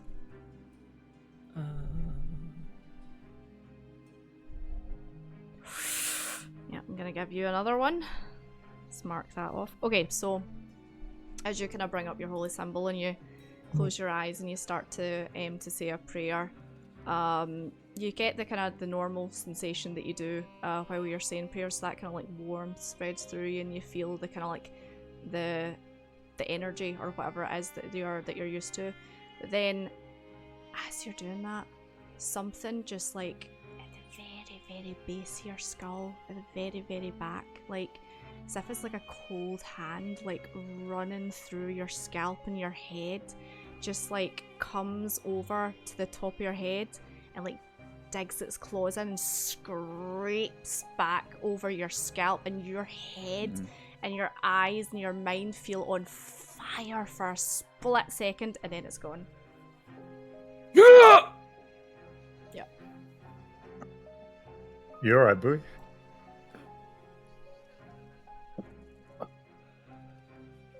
You just They left. touched me. Yeah. They touched me. They bless our work. We're doing the right thing here. Which The one blood touched is you? with us. The blood is with us. Do we have the doll to show us? Where did it touch you? Show us where to touch you. I just rub my back head and see if I'm bleeding or if I'm You're other not, way but hurt. it definitely feels like you should be, because that was like, that felt physical. So now you're starting to think, was that all in my head? Did that actually just happen? But it feels like it definitely just did. Although there's It's an omen. no visible signs. And as you are all kind of like talking amongst yourselves, you see just the woman kind of like appear at the wee kind of like gap, and she's like, "Is it over? Did you kill them?" And she kind of looks down. She's like, "Oh, am I? Thank you. I should say thank you to my saviors." She kind of comes over and kind of like greets you. Before she gets too close, we got to check her for bite marks or scratches. Because if she turns into one of them, give me we're gonna have to perception. Give me a perception check. cut her head off. Perception 18. She looks like a bit scuffed, a bit scratched, but no like bite marks or werewolf bites or vampire bites or anything like that. She looks okay. Just a bit frightened, a bit bloodied, you know. All right. Oh, sugar. So she introduces herself. She comes over and she's like, "Yes, thank you." She's like, "My name is Ariana. I normally don't come here. Normally my work is up in the nicer part of Yharnam, but work is scarce, and I thought I would take my chances coming down here, and well, I seem to have got myself in a bit of bother." Are you hurt? Just a couple of scratches here and there, nothing too bad. I managed to thankfully jump up that tree there. I don't know how I managed it in this dress, and you see she's got a really nice Victorian kind of red looking dress on. But no, I'm not too hurt, thank you. Can I administer first aid? You can give her, if you want to give me a medicine check, just to see if you, like, you know, to see how hurt she is. Medicine check, yeah. Yeah, you kind of like look her over and kind of like take her arm and you give it a little rub, and the blood kind of like just kind of comes away, and there's a couple of tiny scratches, but you think she's hurt herself more like climbing up the tree than like the werewolves are. Like it doesn't look as if she's been attacked. She was just like scrambling to get away. So skint knee, skint arm, but that's it. On a scale of 1 to 10, she's a 9. Okay. You look fine. So yes, I'm fine. Thank you very much. So are you? What? Yes, sorry. No, you're going. What do you do? What kind of work do you do? Oh, I'm a entertainer of gentlemen, I suppose you could say. He's a hoe. She kind of like looks at you and she's like, "Well, that's not a very nice way of putting it, but yes, I am a hoe." Then.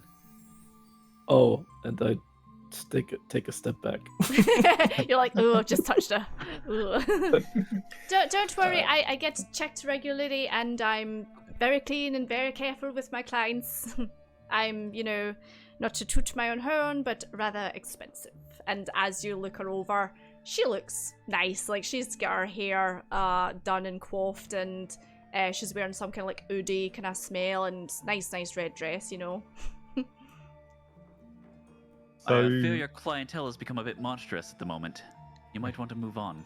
Yes, so I see. Although I haven't seen that in the nicer district, it seems to be here in this district. Strange.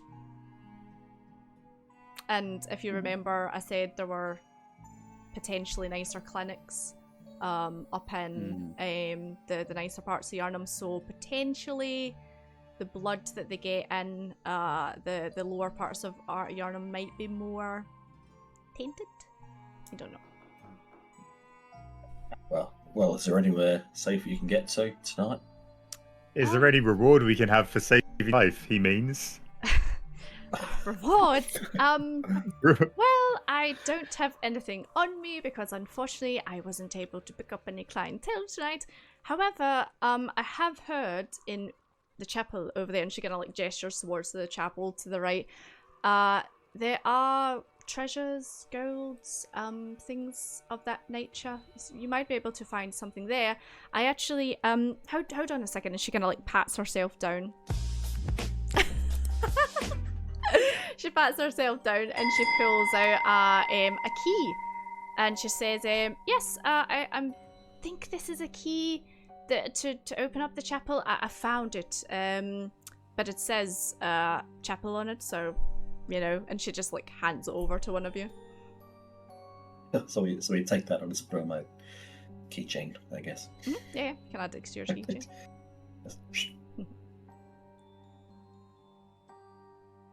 As far as anywhere safe, I was hoping that you might know.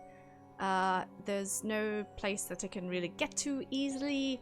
Do you know of any place I could potentially go? You can head up to Crypts and then up to the hospital, I guess. Just right up the street. The hospital? Safe in the clinic. Oh, Yusefka, is that your name? Yusefka's clinic? Yes, that's right. Ah, yes, I think I remember the way there. I think I've been there once or twice for some...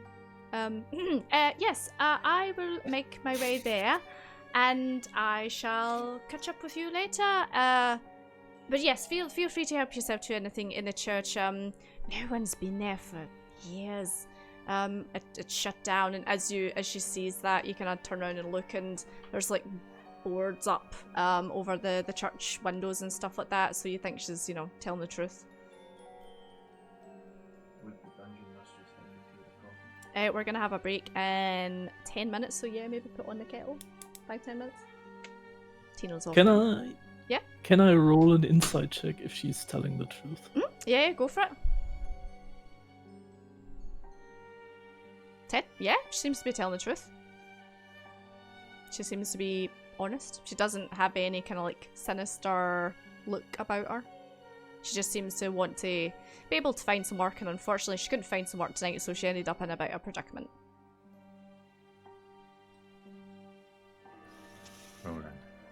Well then, yeah, I guess we'll move towards the chapel. Perfect. Head over that way. I will see you gents back at the clinic then. And she just kind of like tottles off, and she's like, goodbye, good luck. And just kind of carries down the street towards the, what do you call it? Towards the clinic. Joseph's clinic. Hmm? Nothing. I wonder how she come into possession of the key. She said she found it. Very. That's true. That's true. Mm-hmm. Well, Maybe going over she to the wanted- chapel Mm-hmm. and see if we can't get in there. Yeah, so as you come up to the chapel, it seems to be all the windows are boarded up. Apart from the stained glass window, it is still shining through. And like the colours are stunning. Especially in the red blood moon, there's kind of like deep purples and reds and pinks and things like that. You get up to the big door, big wooden door with like an archway over it that says Uden Chapel, and doors shut.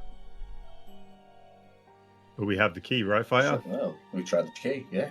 Try the key. Yep. So Key in you keyhole. stick it in and give it a little click, and you hear the door mechanisms click, click, click, click, and the door seems to be open.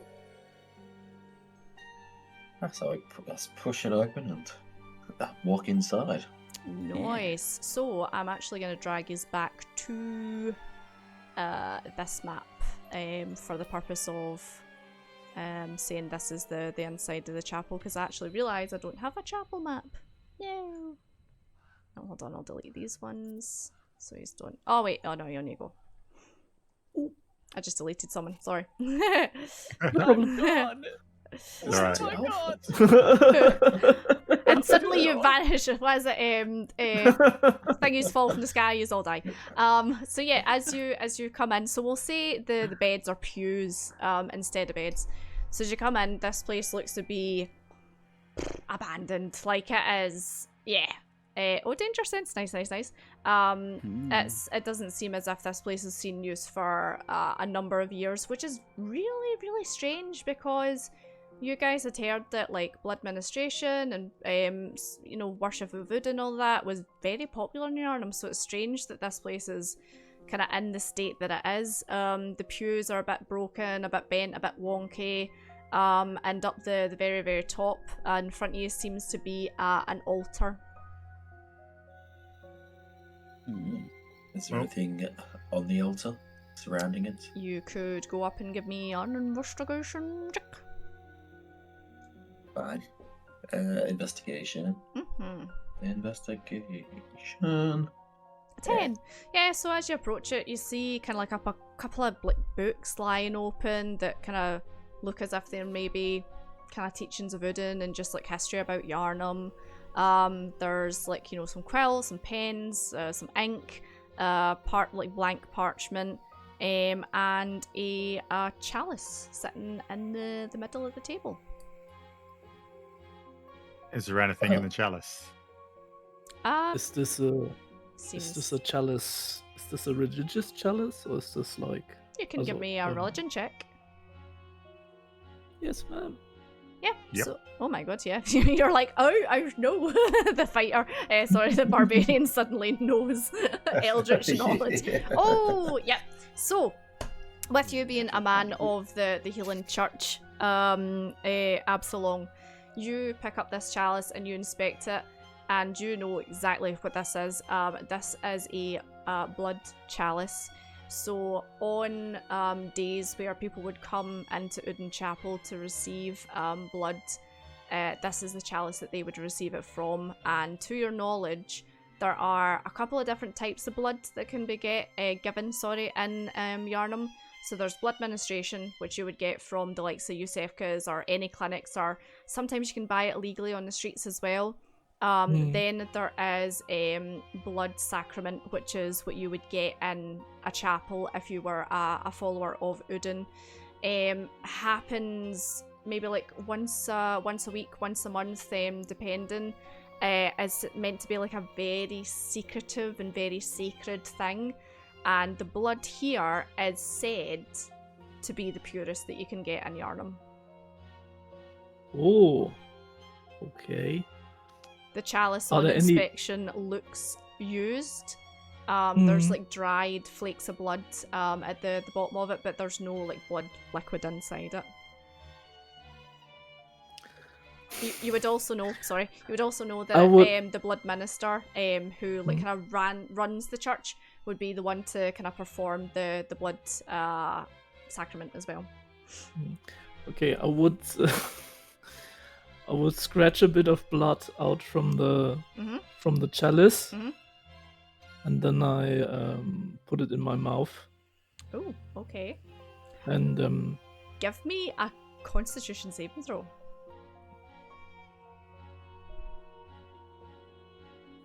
Oh wow, this is going to be interesting. Oh yes.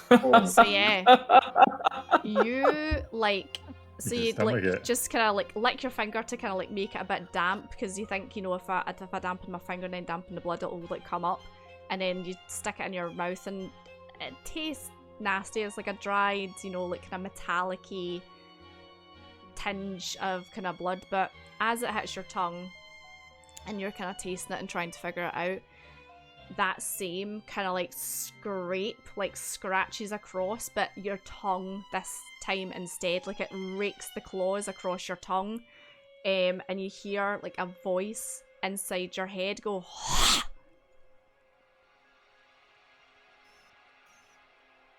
I found it.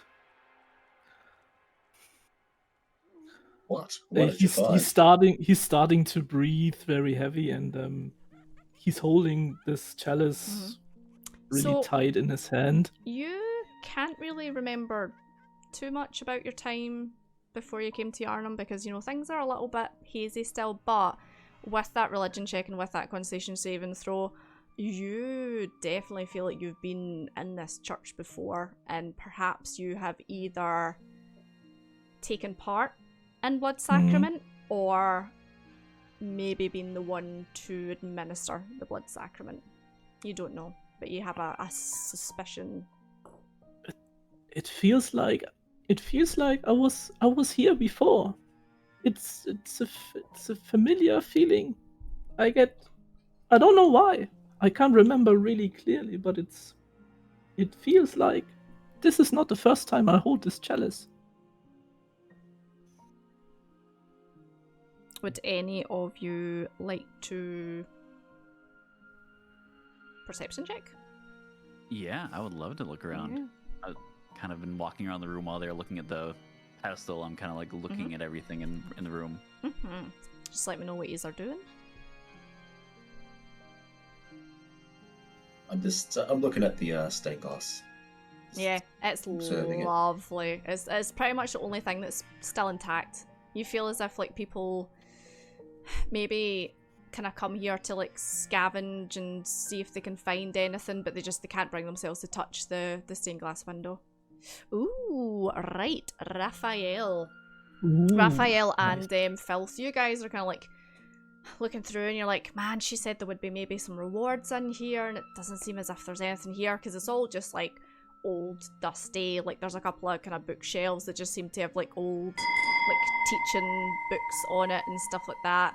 There doesn't seem to be anything here that's worth anything. However, Raphael, you're kind of like kicking a wee stone along the floor, just kind of like playing with it, and as you're doing it, your book kind of like catches something, and you fall forward, and you turn around, and it looks as if one of the stones on the floor, which are huge, like they're huge, massive marble slabs, seems to have a wee kind of like a indent, like an indent in it, and your foot caught in it while you were having a wee kick at this stone.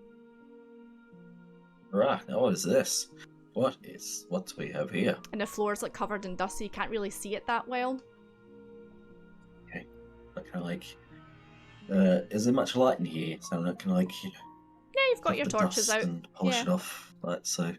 Yeah. So Um, as you bend down and you like kind of blow, kind of use your hand to like brush away the dust on this singular slab.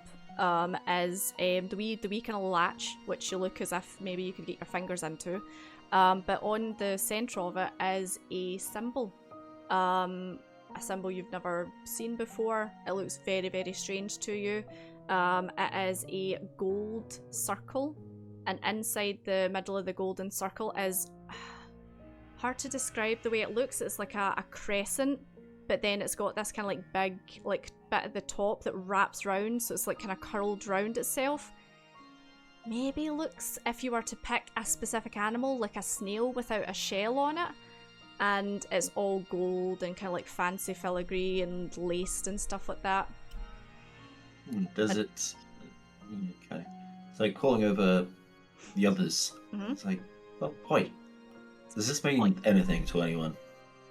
Could I use my Arcana to maybe take a look at what this might be? Yeah. You can have an Arcana. What is there? Can I make a religious check? Yep, I see that maybe. Oh damn. Nice. Yeah. We're Nice. religion checking. Religion Let's go. checking or oh my god. Let's Yeah. Nice.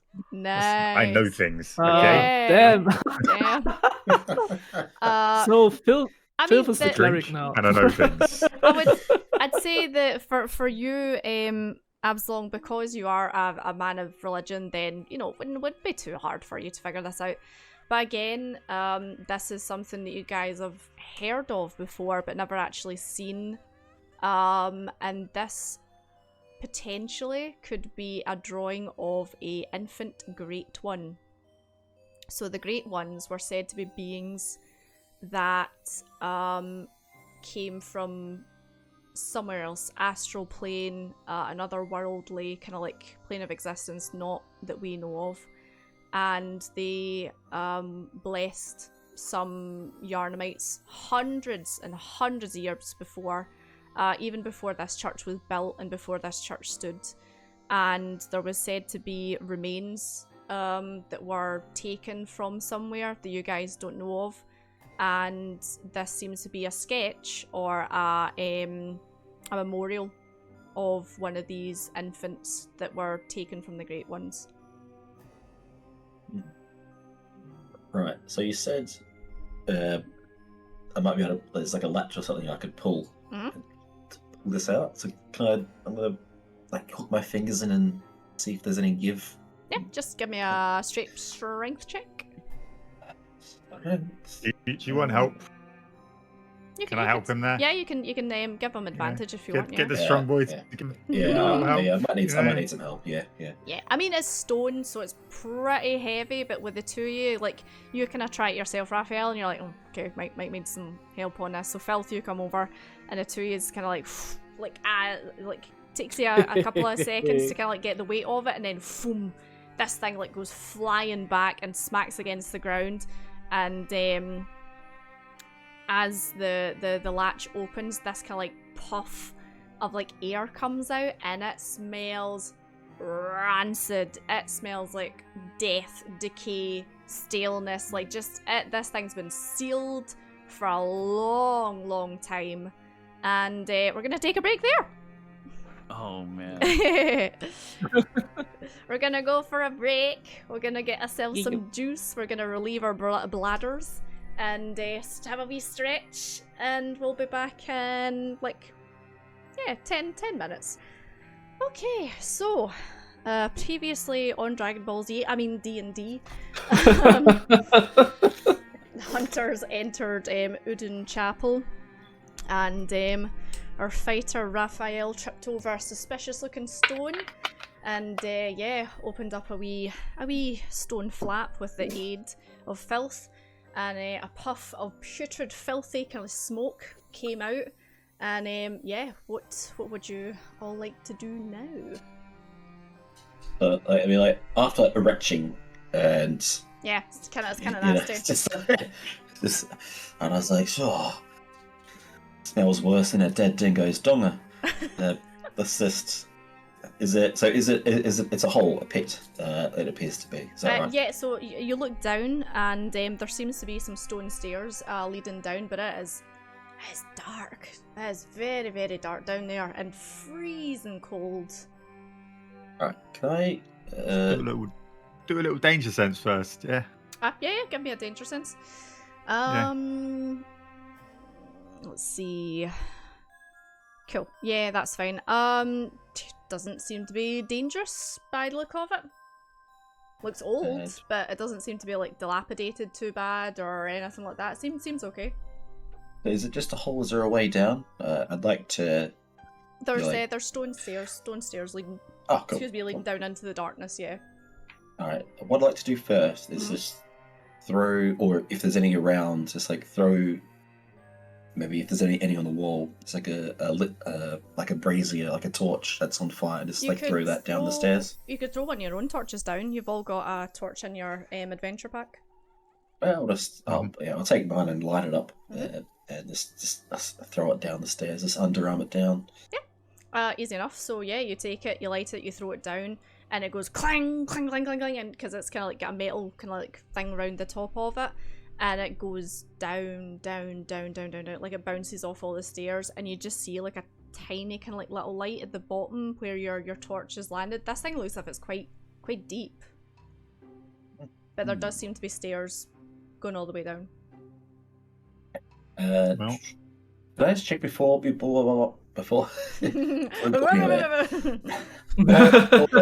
and doors. Oh my god, the bane of D&D players' lives. Look, I've just been, mauled by a friggin' rabid were person. I would like to remind you all as well, you do still have your health potions, your blood vials as well. If you are using them in combat, I'll say for the purposes of tonight, you can use that as a bonus action if you want to like pop off the cap and like stick it in your leg. Love it. Like the time I've spent in the chapel here, would this be considered a short rest? Yeah, it's not been strenuous. You've just been kind of wandering about, so yeah, short rest up. Why not? I need health. Yeah, you can short rest. That's fine. Okay, cool. So what do we roll? What is it? It's your. So you'll be a D10. You'll be a D10 as well. Yeah.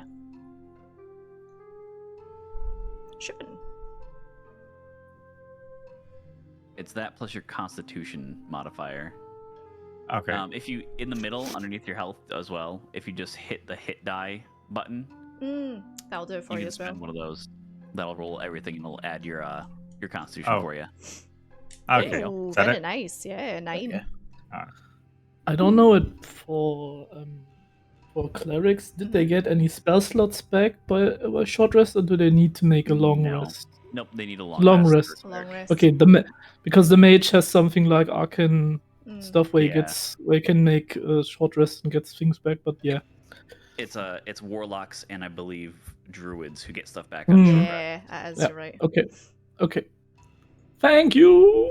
Let's just check. The chalice. Yeah. That's gold, right? So we're taking that with us, right? It's not gold.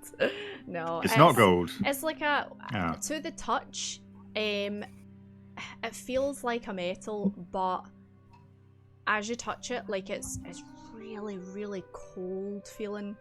Abnormal. Like, you know how like if you leave something out in the outside and then you touch it, like a metal chair or something, it's cold. This is like abnormally cold. But it is metal of some sort. If you don't mind, I would keep that. So don't touch my it's not of value to you, but to me, it's like I would be very grateful. All right. All right. So yeah, your cleric is holding on to it for the time being. You have to prise it from his cold dead fingers. Yes. What do I roll for that? No. Roll for initiative. No, we'll get on. What? So yeah, what would you like to do? Hmm. Think with a fall. Well, we go at a hill. I'll lead the way down, holding my torch up, because the fighter threw his torch away down there. Cool. I'll lead the way down, because I've got danger sense going. Excellent. So, come on, as boys. so as you start to descend down, the air starts to kind of feel a little bit different, maybe kind of like thicker than it was up in the actual chapel itself, and it is freezing down here. It's so cold, and it is dark, but with your torches you do manage to kind of like find your way down to the bottom of the steps.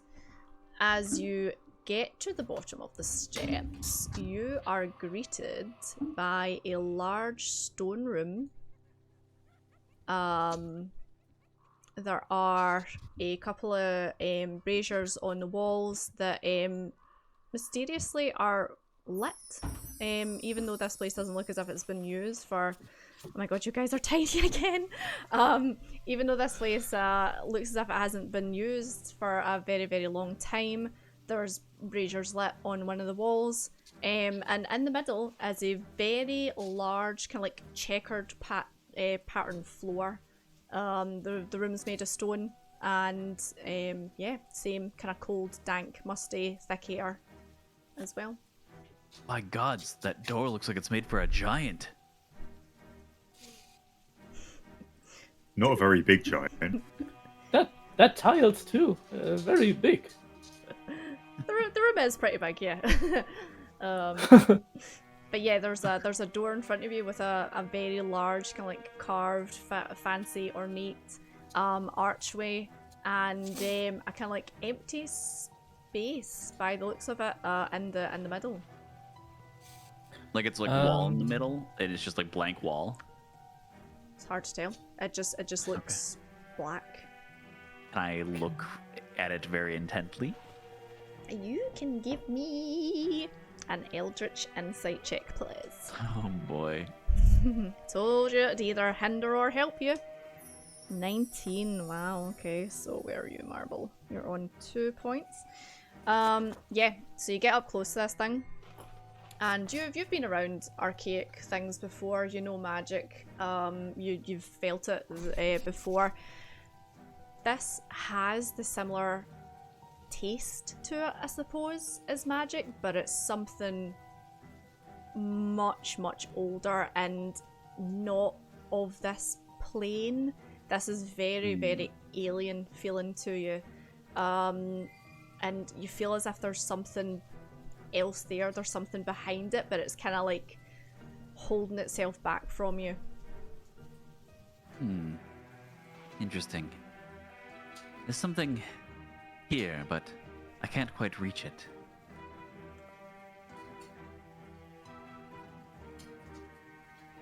I don't suppose any of you know how we can get through this. Investigation. Yeah. Roll for investigation. Okay, 14. Let's find out. Big brain barbarian. You're looking around, and there's like it's just a big kind of like, apart from what's in front of you, like the kind of the checkered floor and the door and the braziers, it's a big stone empty room. You're kind of like looking at it and you're like, maybe the door and the floor are connected somehow, maybe. Has anyone seen the pacifier? Where Vin Diesel No. had to,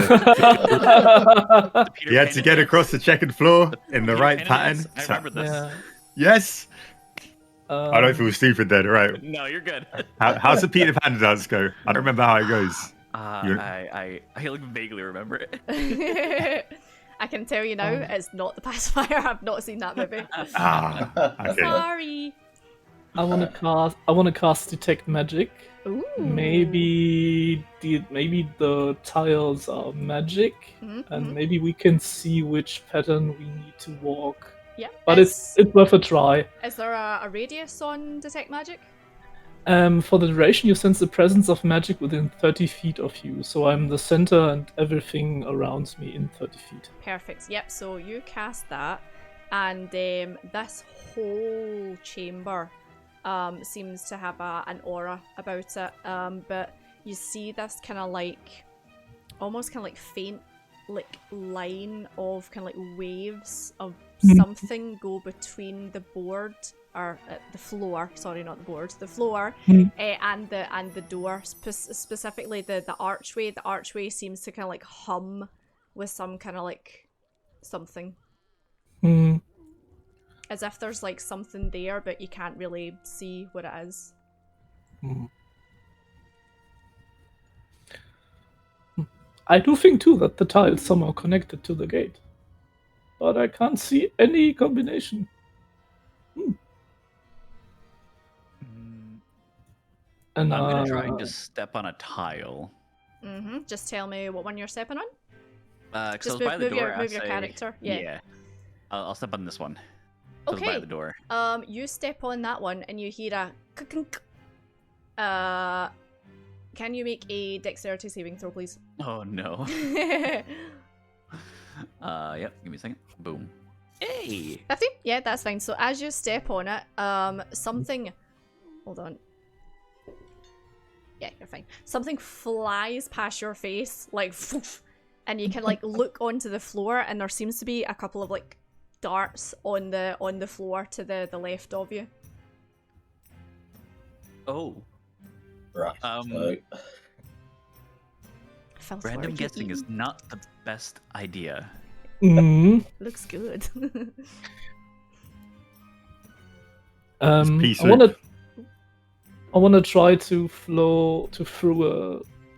I don't know if there are any stones or something, pebbles or I mean, anything yeah, on the it's a big floor. stone kind of floor. There's kind of like wee like chunks that have maybe fell off the wall over time. There's a couple of stones on the floor. I want to try to pick one up. I'm Mhm. not the strongest. I'm not the I mean, strongest one. they're not huge. They're fine. Okay, Yeah. and I want to flung it on one of the tiles. Mhm. If I'm standing there, I would just flung it on the white ones. Okay. On one of them. Cool. So just. Yeah, and as you do, you hear the same kink, and then like another like couple of darts come flying out the wall. Don't hit you because you're not standing the tile. Hmm. Indeed. I want to take another step, just one with one foot on the same tile. Okay. To see if the trap is getting triggered again, or if it's. So you're not putting your whole weight on it. You're just like kind of Yeah. test it. As Yeah. you do that, you hear a kunk, kunk, kunk, kunk, kunk, kunk, kunk, kunk, as if something is reloading, maybe. Oh, I take my feet back. And the noise stops as you take your foot off it. Okay. We leave that stone there. So I'm going to step on the right corner. Here. Yeah, the white one. Oh my god. Make a dexterity saving throw for me, please. I got said, danger "Oh my sense, God." so I have advantage on that. You do indeed. How do I do yeah. that? So just roll twice and with advantage. Roll again. Yeah, you're fine. You're completely fine. So you step on it quickly, like a kind of hopscotch to see how it is, and as you do so, thunk, like a couple of darts, and then you just like jump backwards out of the way of them, and they just clatter to the floor. Okay. So we can walk around the Oh yeah, there's plenty of space. Yeah, there's plenty of space. the chessboard. So can I walk around the outside? Mhm. And that's safe to do. Yeah, that's fine. Okay. So all you know so far is there's magical order coming from the door and the board, Mhm. and the door and the board are somehow connected, and specifically the archway. There's something hidden behind the archway you have a feeling of, just to kind of refresh your memories. So can I touch the door? Or do I? Give me Eldritch Insight. Give me an Eldritch Insight roll. Inside. Could you have one mark already? Mhm. Nah, you touch it and it's just like, yeah, stone. And there's nothing there's no hints I could be able to glean from door or any Just- artwork or anything like that. I mean, using your eyes, you can My see. papers. Yeah, you peepers. You have a look and you're like, man, that is some fancy carving. Like, there's like stuff up above and like all wee symbols and stuff like that, but nothing really kind of like makes any sense to you. I want to go over Raphael, Mm-hmm. touch him on the shoulder, Yep. and says, "Don't see with your eyes. Trust in the blood." Okay. And I give him guidance. Oh, right. So okay. next time he's rolling for an ability, he gets a 1d4 extra. What I will say, Absalom, is as you approach the door seems to kind of like hum a little bit stronger as you approach it, as if it's almost kind of like maybe recognizing you maybe a little bit. Okay. Then I go a bit more closer to the door. And maybe stretching out the chalice. Yeah. Oh, okay. Yeah. And as you do that, the hum kind of like feels stronger and stronger. So you feel as if something's like responding, but it just needs a wee something else. Cut your hand and give it some blood. Yeah, I'll do that. Wipe some blood on it. See what happens. You cut your hand? Yeah, I cut my hand. Yep. And then Okay. Are you putting your blood on the door or on the chalice? And the chalice. I think I would put it in a chalice. In the chalice? Okay. Yeah. So as you do that, the blood kind of like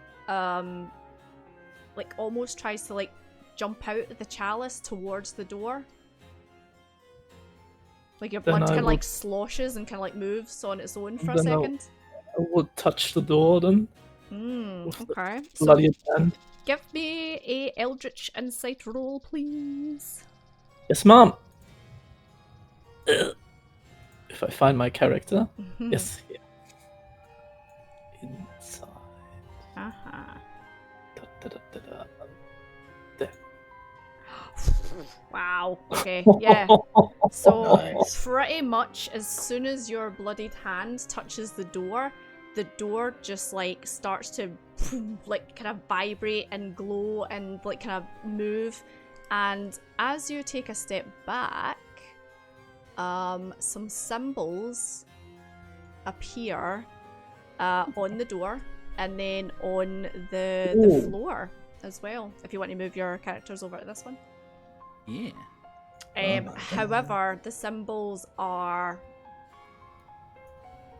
they're symbols. You're looking at them going, huh? you don't know what they say. Is there a religion check to see if we can translate it? This would have to be an Eldritch Insight check, not religion. Eldritch Insight. I'd be willing to do that if I could. Yeah, anyone can do it if you want to step up to the door and kind of look at it. Yeah, I'll do that. So that's Arcana. Filth, if you want to roll again. Oh, Arcana. Wow, Marble, yeah. So, Marble, you got one. Oh, I got 3 right now, do I? 3 points. You're on 3, Marble's on 3. that'll be Visceral and Filth are on 1 each.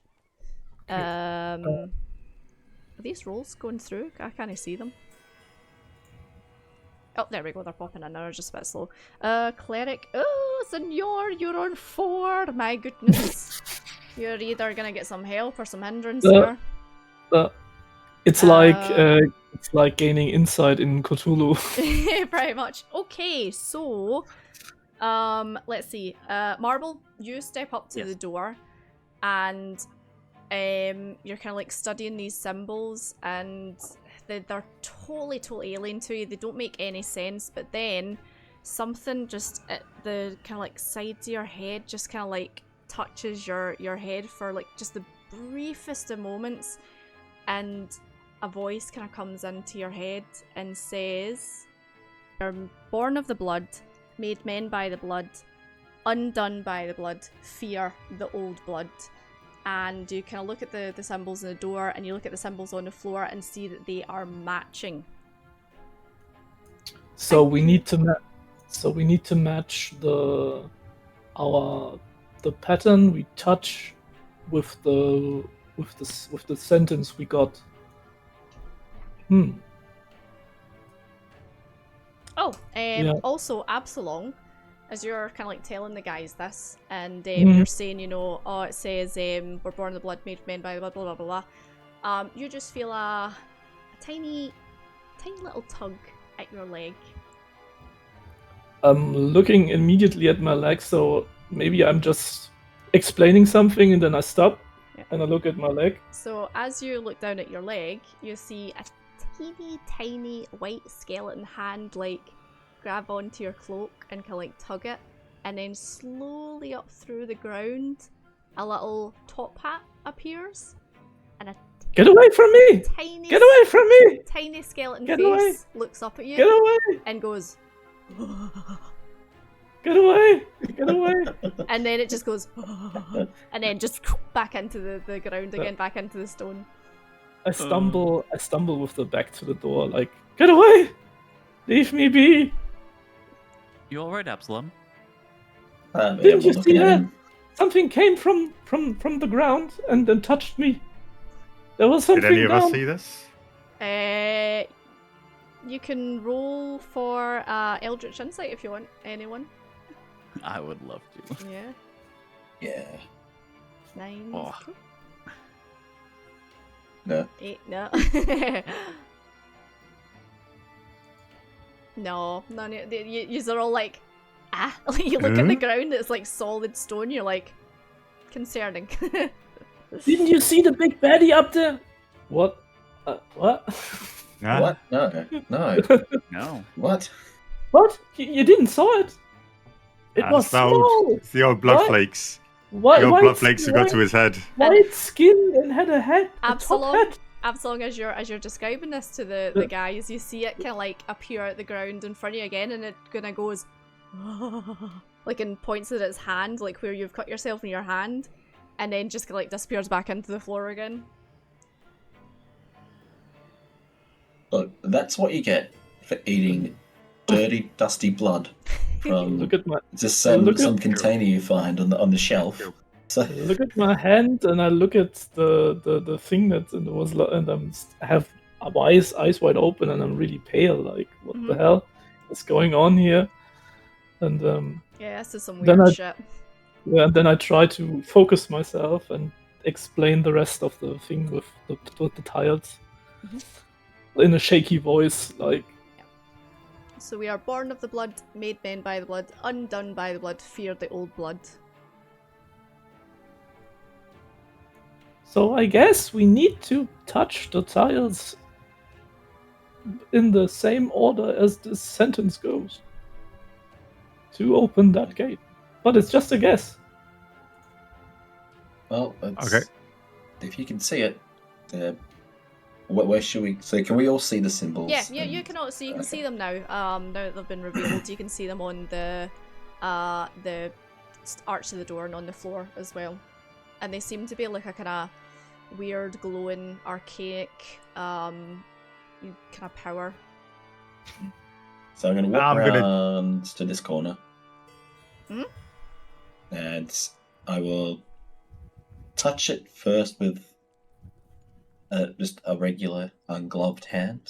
I haven't cut it or anything like that. Does anything happen? When I... Doesn't seem to respond when you touch it, no. What about with some blood? If I'm about to like Yeah, you cutting your hand or pricking your finger. cut what are you my doing? I'm just gonna prick my thumb so that I get some blood, Yep. and I'll just So- so I do that, and I just like touch my thumb.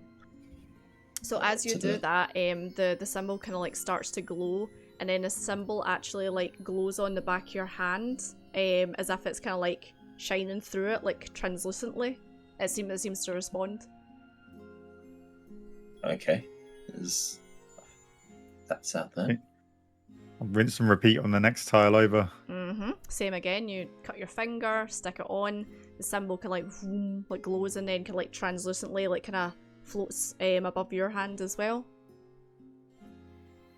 I guess I'll follow suit and grab the third one. Yep, I'll, same thing. You get the symbol on the back of your hand and a kind of like translucent glow. And stumble on the last one and do the same. Perfect. So as you then stumble on the last one and do that, the symbols then all kind of like slowly faint and fall down onto your hand and like leave like an imprint, like I see like a faded red tattoo almost. And the symbols then completely fade from the floor and the archway, but the archway's kind of like darkness that was in the center that had no kind of like, you know, door, wall, anything like that, then completely disappears, and you see what looks to be an opening appeared. You have all been marked. Oh, Oh, maybe marked. not so nice. You never know. Does the mark, is it like, does it hurt us or is it just there? Like no tingling, scratching? Yeah, it doesn't hurt. You see it, you feel it, and yeah, it feels a bit strange, but it's not like unpleasant. So I was going to, just for reference, I'm like going to remember that mark of mine, like just in my memory. Cool. If I see it again, to keep an eye out for that particular symbol. Yeah. You could give me Eldritch Insight if you want to. Oh yeah. Yeah. If you're wanting to figure or like kind of look more deeply into it. And like looking, like I'm looking fascinated at this symbol where it's faded on my hand, and I see Oh wow! a flash of insight. Yes. So as you kind of like look at your hand and you're like, wow, that's really strange, because again, it's a symbol you've never seen before. It's completely alien to you. It's almost like it kind of like grabs you and like slowly pulls you in. Your eyes are kind of like drawn to it, and the whole room kind of like marbles and fades and floats away. And just for the briefest of seconds, you are somewhere completely different. It looks like an underground tomb, and you're standing there on the precipice of like a huge like canyon essentially. And just for the briefest of seconds, someone in a white robe walks past you with a symbol of the church on their back, and then you snap back. You're back in the room again. I'm just like stunned. I was. I look around at everyone. I was like, did I disappear? Did I go anywhere? Where? No, you've been here the whole time. You're all right. It looks a bit spaced out. I travelled. Did you see? I travelled. Did I disappear? No, I you was were somewhere there, else. but you spaced out a bit. I saw the symbol of the church garb. I was back here. Did you remember? Can you remember what kind of symbol it was? It was the symbol of the healing church. Is that right, Katie? And Absalom, you would know that printed on the back of your garb is the same symbol, the symbol of the church. And I turn around. Mm-hmm. Was it this one? I was like, yes, that's it. Absolutely. But looking at this vision that you got, Raphael, the garbs look like not of this century. They look as if it was like the older church members that used to wear this from like hundreds of years ago. The church garb's different now than what it was, the one that you've seen in your vision. You feel like you've just had a taste of the past, potentially. Well, I guess the door's open. Maybe we should proceed, right? Let's go. You going forward? Through the door. Excellent. Can we see what's ahead, or is it just still a dark void that we're looking into? You kind of like peek your head, and it's dark. It's kind of hard to see. You'd have to actually step in to see what you're about to see. I want to cast light again on my bridge symbol and hold it. Yeah. So as you do, and you hold it up to the doorway, it seems to be a smog almost between where you are and where you're going. The light just doesn't seem to penetrate it at all.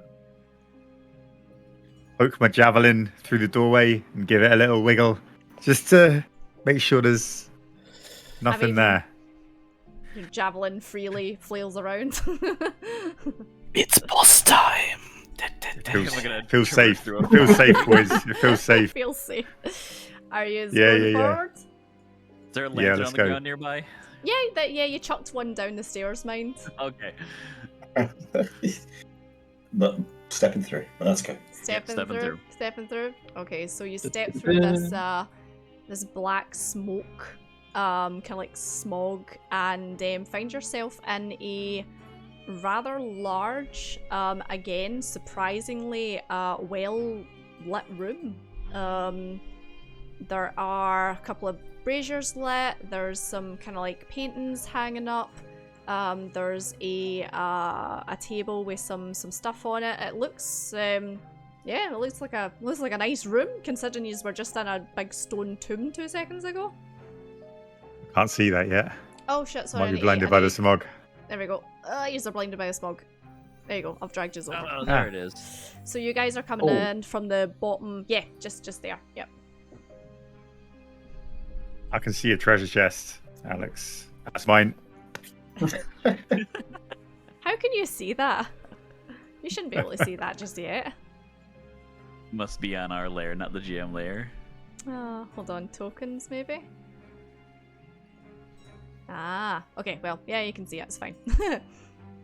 Alright. Tokens. Oh, I see. I've got 2 layers. Cool.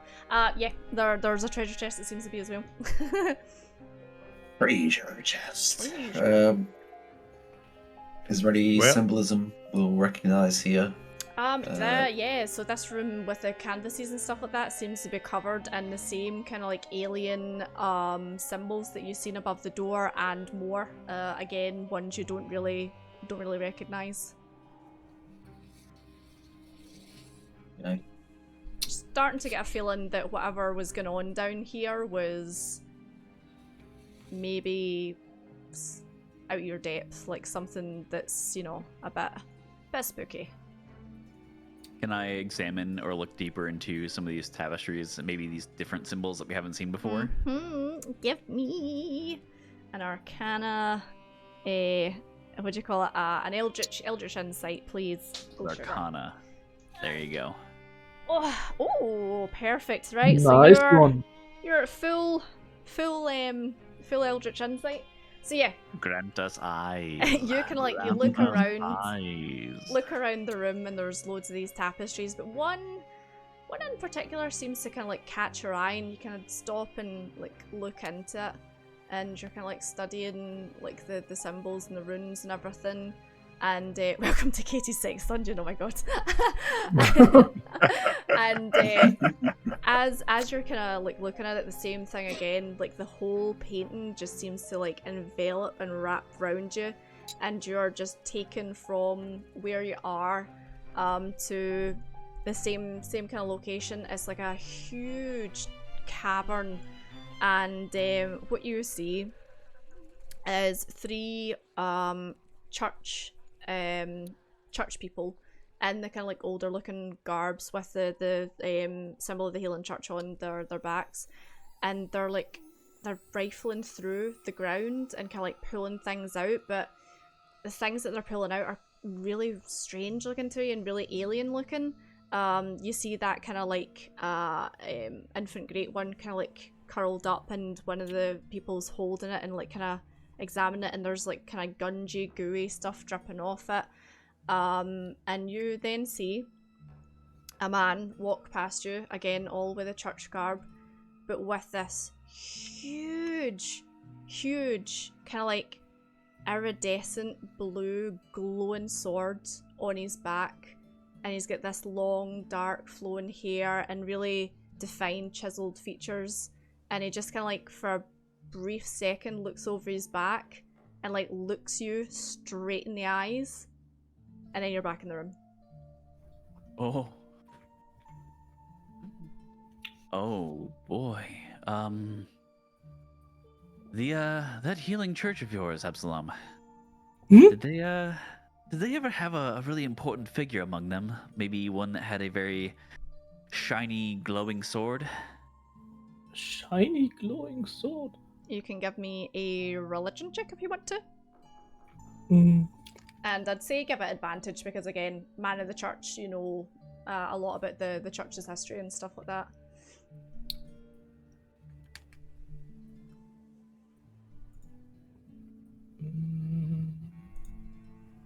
Oh yeah, you would know exactly who Morris is talking about. You know that this man is Ludwig. Ludwig is said to be the first hunter of the Healing Church. He was the one that was sent forth from Yharnam when it was in dire peril.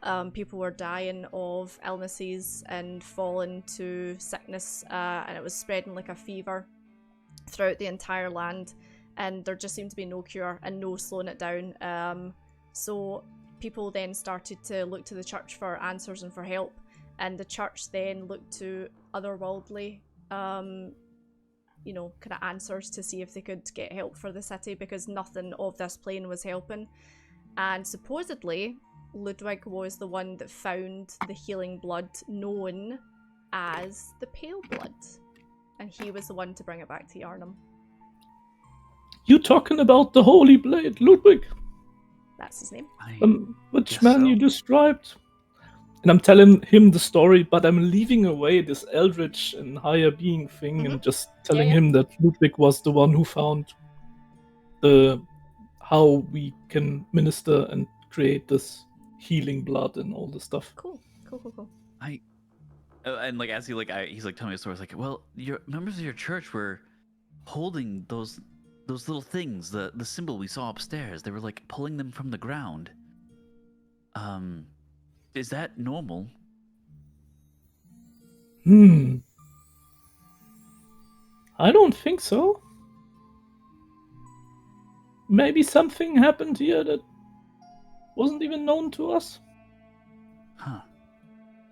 If I look around the room, do I see any, like, I know like the room I was in from that vision wasn't the same, but do I see any similar maybe things on the ground or like places where those things might have been pulled up from in this room? No. So this room is kind of like a ceremony room. It's very nice. Okay. But where you were was a dungeon, a chalice dungeon, essentially. Oh, okay. So it was like caverns, stone, dirt, goo, ooze, you name it. It was nasty. Got it.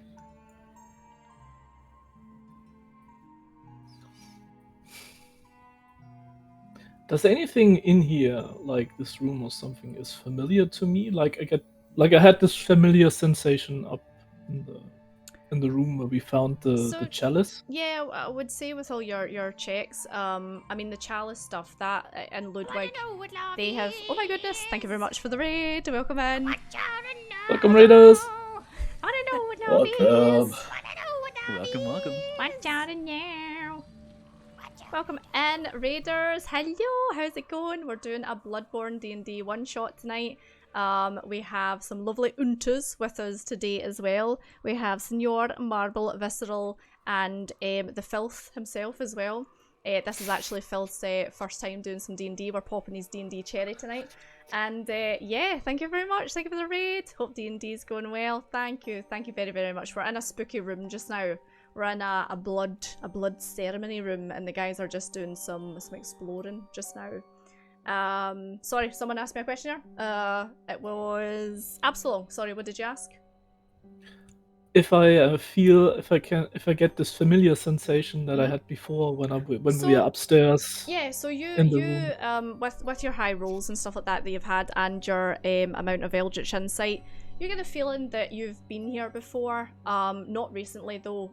Maybe like a long time ago. Perhaps when you were first brought in to the Healing Church. You feel maybe this is somewhere related to your becoming of a Healing Church member, but it's all very, very secretive, very, very, like, you know, kept close in. Especially the stuff about the pale blood and things, that doesn't leave church grounds, you know, or church lips. That's why I didn't tell him, like, the whole thing, like, just basic stuff. But, was the chest there before? Like, can I... Yeah. When I try to get a familiar sense, like, do I remember? Not remember, but so like, when I look at the chest, does it feel like, okay, it was there before, but... Yeah, so as you approach the chest, looks vaguely familiar to you. Can you give me a perception check, please? Sure. Perception check coming right up. Is that everyone? Are you head around this chest now? Yeah, you can go and have a look at the chest. Yeah, definitely. Yeah. Yeah, perception. Not very good. So you're looking at the chest and you think, yeah, I've seen this chest before, and you hear, like, for a split second, like a noise coming from the inside of it. You feel like, Filth, you hear crying coming from the inside of the chest. Sounds like a baby. Like a very, very young child crying inside the chest, muffled. I try and open the chest. Is it locked? It's locked, yeah. Can I kick it open? You gotta save the baby. Give me an attack roll, I suppose, against the chest. Attack roll. Alright, here we go. Mimic opens up and swallows you. No, I'm kidding on. It's solid. This thing's made of the same material that the likes of the coffins and everything that you seen earlier were. It's not gonna break open. Okay. Maybe we can find a key. Maybe we can find a key here somewhere here. Yeah, can we search around for a key somewhere? You can have a look at the for a key. Yeah. Hold on. Let me see. Perception. Who done perception? Filth, with your perception on the chest as well. Sorry, I should say. On the front of it is a couple of kind of like, see, like kind of rotary things, like kind of turny things, and they've all got the symbols on them. Right. So it's kind of like you know how like the old kind of style cases where you turn it and it's a password and then it flips like a combination lock. Yeah, it's kind of like that. It's kind of like that. Okay, boys. So the combination lock with some symbols. Anyone see any symbols? Well, any symbols anywhere? The walls around us. Yeah. So there's symbols everywhere. And we've also just seen 4 symbols that have. So on the chest there are. Into our heads. Yeah. So on the chest there are 4 slots, and it looks as if among the kind of rotary symbols there are ones that are the ones that are on the back of your hands. So the hand that was bleeding with the symbol on it, I'm putting it on my symbol slot on the chest. Cool. Are you turning it to your symbol? Yes. Cool. So you turn, you find your symbol, and it goes and clicks. Clicks. A good click or a bad click? What sort of click? DM shrug click. Insight check the click. And all right, so it didn't cut my hand off. No, it clicks. Right. It clicks. Is the click aggressive? Okay. Clack. All right. So, do you think this will be something we all need to do individually, or can one person do it all? Because I know chests. Do you? I know plenty of chests. It didn't immediately hurt me, so it can't hurt to have everyone try it as well. Yeah, I will do the same. Yeah, so you turn it till you find your symbol, and it goes clicks again. And as they kind of click, they kind of like go inwards. I'll do the same. I'll get the chest and. Yeah, so turn, click, and it goes and kind of presses in. And I'll follow suit, do the same thing. Yep, same thing. So they're all pushed in, they've all clicked, and you just hear one kind of like big click as the lid kind of like pops open just a tiny bit, as if it's like the mechanism inside just kind of like pops. throw the lid open, and reach in to save the crying baby. Cool. So you reach in, and what you find is like a pile of cloth, really kind of old, dirty, musty smelling cloth, like all wrapped up like really, really tightly in a bundle, and it's quite heavy feeling. Is it still crying, or was I the only person that could hear it? So let me see. Morris, you can hear it. Definitely Absalom, crying. you can hear it. You heard it for the briefest second. Filth. Visceral, you're just like, looks like filthy rags.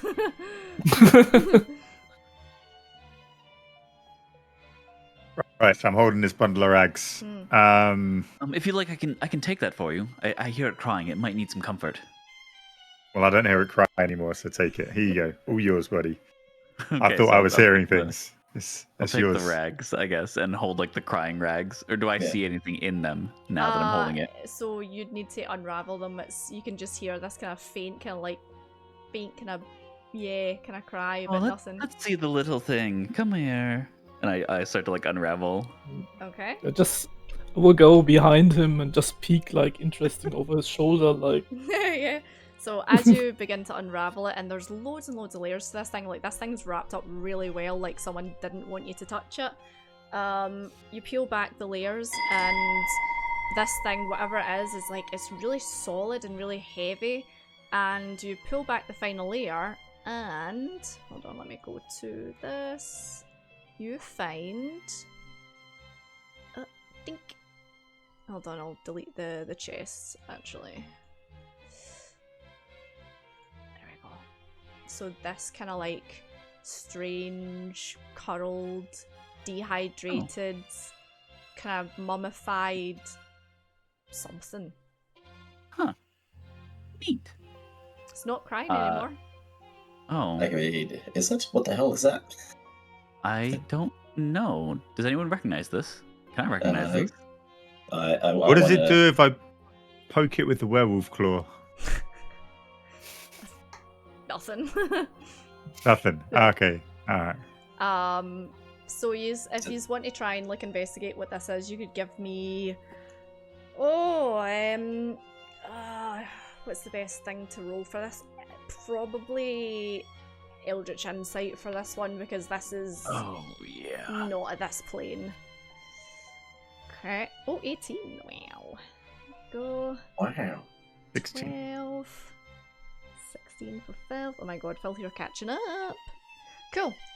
So it was a really difficult roll to kind of like go, yes, this is this. But you get a feeling that this is, from your visions and kind of things that you've felt and experienced in this place, that this is something from one of those other planes that you've kind of heard rumours and kind of speculation about. And you two that had the visions, actually no, it wasn't the two years. Morris, no, who did I say was pulling things out of the ground? Who's seen things getting pulled out of the ground? I did. You did? Yeah. I saw that. You would recognise this as one of the things that was being pulled out of the ground. However, it looked a lot fresher back then. It was kind of slimy and gooey and oozy. This is like dried, mummified, and nasty looking. Give it a lick. It tastes just like raisins. Is there still some blood left in that chalice? Did that slosh out? Yeah, there's some blood still in that, because that was quite a cut you gave to your hand.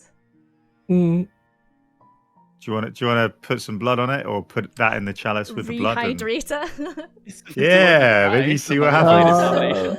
I will take a small drop of blood from the chalice and put it on the thing. Like not all the thing, but just tiny drop, and look how this thing reacts.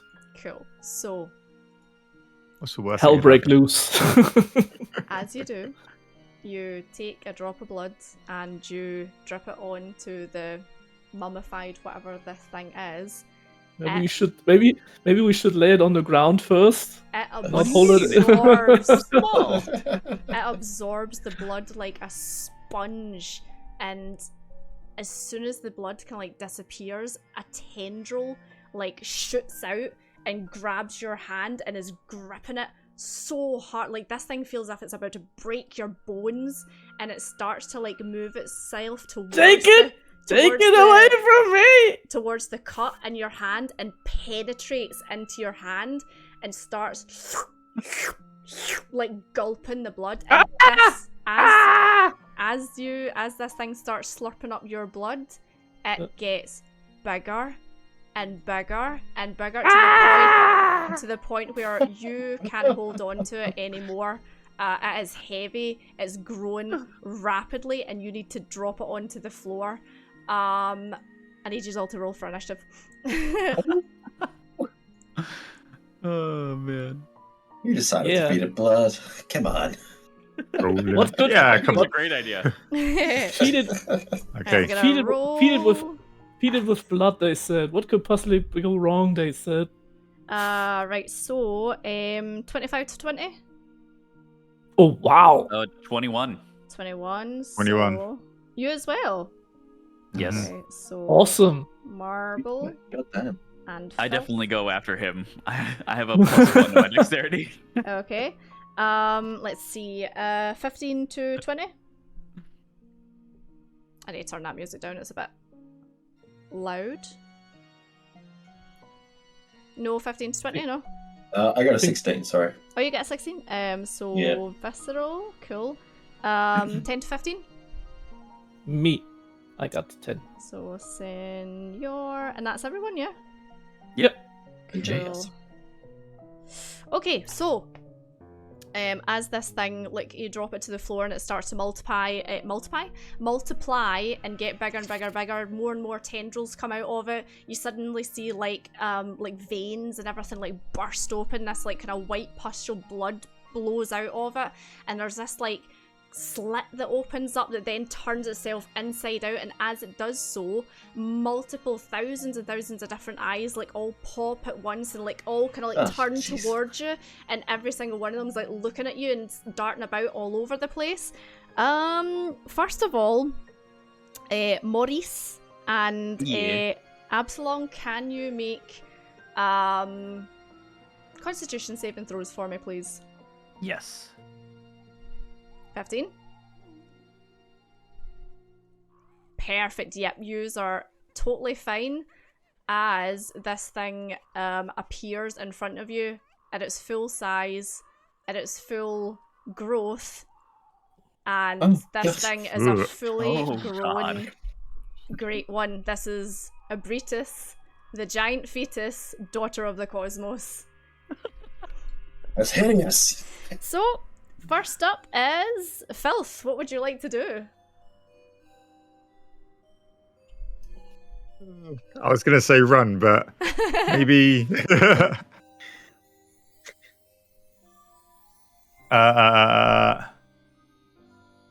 Oh no. Let's...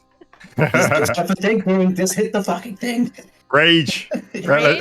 Yep. You can rage. Yeah. Reckless attack. Okay. Extra attack. Perfect. Give me a roll So- for your reckless attack first, please. So... that one. It's a 17. 17 hits. Yep. Okay. And then javelin. Oh, 18 18. hits as well. Perfect. Yeah. So this thing pops up in front of you and just like grows into this monstrous size, and it almost like touches the roof. This roof is really, really high. And it kind of like turns around, all these eyes are kind of like looking at you, and you're like, "Wah!" And you just like hurtle your axe towards it and take a chop at one of the tentacles. And then you throw your javelin, and it kind of like sticks into the kind of like what you presume is like the side. It's kind of hard to tell, and as it sticks in, the thing kind of like screeches and like convulses, and all this like gooey white blood, you think, pours out the side of it. Oh my god. Yeah. Yum. Anything Need else the you would javelin like back. to do? I want to pull the javelin out. What would that be? Because that's an action, I think, to pull it out. So you've attacked would be a great action, throwing a javelin. So yeah, I think you could. I'd say it'd be fine to pull it out. Yeah. On a scale of Crow 20. to Ludwig the Accursed, how are the hunters faring? They're doing pretty good, although they've just upset a Brutus, so, you know, we'll see how they get on. Yeah, give me a strength check, probably, to see how they pull it out. Strength? Yeah. Alright. I'm gonna oppose strength check you to see if she can grab onto it and hold onto it. Maybe she'll attack you with it. So that's 18. No, she's holding onto it. So as you go to pull it out of her, it slips free, like it's really, really slippery and slidey. But as you're gonna go to turn and take it away, one of her tentacles just like wraps around it and pulls it off you. Like it's such a brute strength, like it almost dislocates one of your shoulders. And she's holding the javelin now in one of her tentacles and like wraps her tentacle around it and breaks it into your javelin's now broken. Yeah, okay. I'll take a step back. Cool. Perfect. Right, Filth, that's you. Marble, you're up. So how big is this thing? She is like massive. Could you say like maybe 40 feet in like how big less. does Abby look in the game compare to a hunter? Like how many feet would you say? I'm just double checking the radius. Okay. Yeah. She's probably like Brianna's, I'd say she's maybe 30 feet across total. 30 feet across? Cool. I'm gonna make a note of that. Maybe. Yeah. We'll That say might be being 30 feet. That's fine. That being said, in a panic, because I'm like, I guess I was over by the chest when that happened because I was holding it. I mean, she's huge. She's not hard to hit. Yeah. Well, it's more of making sure I don't hit anyone He's else. gonna cast fireball. In my panic, I reach out my hand and like back away a little bit and see the symbol like glowing on my hand. Yep. I'm like, oh, you're such a beautiful thing, but I'm sorry. And I just toss out a fireball at it as I like kind of like sort of fall backwards. Yeah, cool. Give me your roll then, please. Absolutely. Where is it? Fireball. Boom. This is exciting. First fireball Level of the 3. season. Oh, that definitely hits. So, wow. dexterity saving throw for Abby, yeah? Yeah, dexterity save. Let's see. Oh, I think she makes that. 17, 18, 19, 20, 21, no, 22. 22. She does save, so she saves for half. Cool. So, 22 damage halved, yeah? 26, damage sorry. half, so, was that 13 then? 13, yep. Perfect. Yeah, so you're just like, you see this thing that was in your arms 2 seconds ago that was very small, just like multiply and burst into this enormous form, and you're like, oh, and just yeet a fireball. For part of that, I'm going to, as it goes off, use my meta magic to empower the spell to re-roll a number of the damage dice. Go for it. Yes. 3 of them were 1s, so I'm going to re-roll those 3. Mm-hmm. And I believe it's d6s, right? Yeah. Yep. So we're going to re-roll 3 d6s. That's better. Add another 12 onto the 26, so that's going to be 38, then have that. Yep. So that it's 38 is 19. 19. 19? No? Yes. Okay, I'm going to round up to right. 20. I'm using round numbers just because, you know, dyslexic brain. Amazing. Sure. Cool. Yeah, so you Okay. just like, so you throw the fireball at the side and it catches the kind of like what you think is the mouth essentially, and a couple of the tentacles at the side just like singe and kind of like go black, and the fireball like hits a couple of the eyes which like burst like almost like boiled eggs that have been over boiled and kind of like onto the floor, just all this blood and whatever the hell's poured out of her, and it is gnarly looking. All right, and with the rest of my turn, I'm going to scramble and crawl around and hide behind someone. That's fine. Go. Right. Visceral, you are up. I was going to just start. It's just this is a big lump of whatever the fuck this is, a slug. That's what it appears to be. Nice. So I'll take a swing. Yep. A 10. Nice. And a swing one way. Swing the other way. Mm-hmm. And I will take my action surge. Mm-hmm. Nice. Yeah. So let's swing. Oh, Damn. That's good. nice. And we will swing again. Yes. Oof, nice. And so that was. Look at this wonderful bunch of nerds, less than that 3. Was that and that and that. I think action surge. That uses my bonus action, doesn't it? Mm-hmm. Yeah. So that's pretty much. That's amazing. So That's yeah, pretty much me. you run up, great axe in hand, or it'd probably be more kind of like the Kirk hammer, you know, that kind of idea. And nice. you transform it into its Kirk hammer form, and you just smack the side of her, and it sounds wet. Like this thing is big and gelatinous, but oh my god, the dent you make in it, and some stuff kind of like bursts out the side, and then you're like, well, that worked well, but let me do it again. So you action surge, and this kind of like burst of like blood like flies off your body, and then your symbol glows, and you smack her again and smack her again, and you can see her like the head kind of like slams down because of the pain. That heart, yeah, she's quite mad. Cool, nice. But yeah, I'm just gonna hold my ground. Mhm. I'm gonna have to be ready for getting absolutely slapped. Excellent. Okay. Cool. Right, Senor, you are up. Absalom, what would you like to do? Good question. I will use Bless Oh, okay, yeah. on 2nd level. Mm-hmm.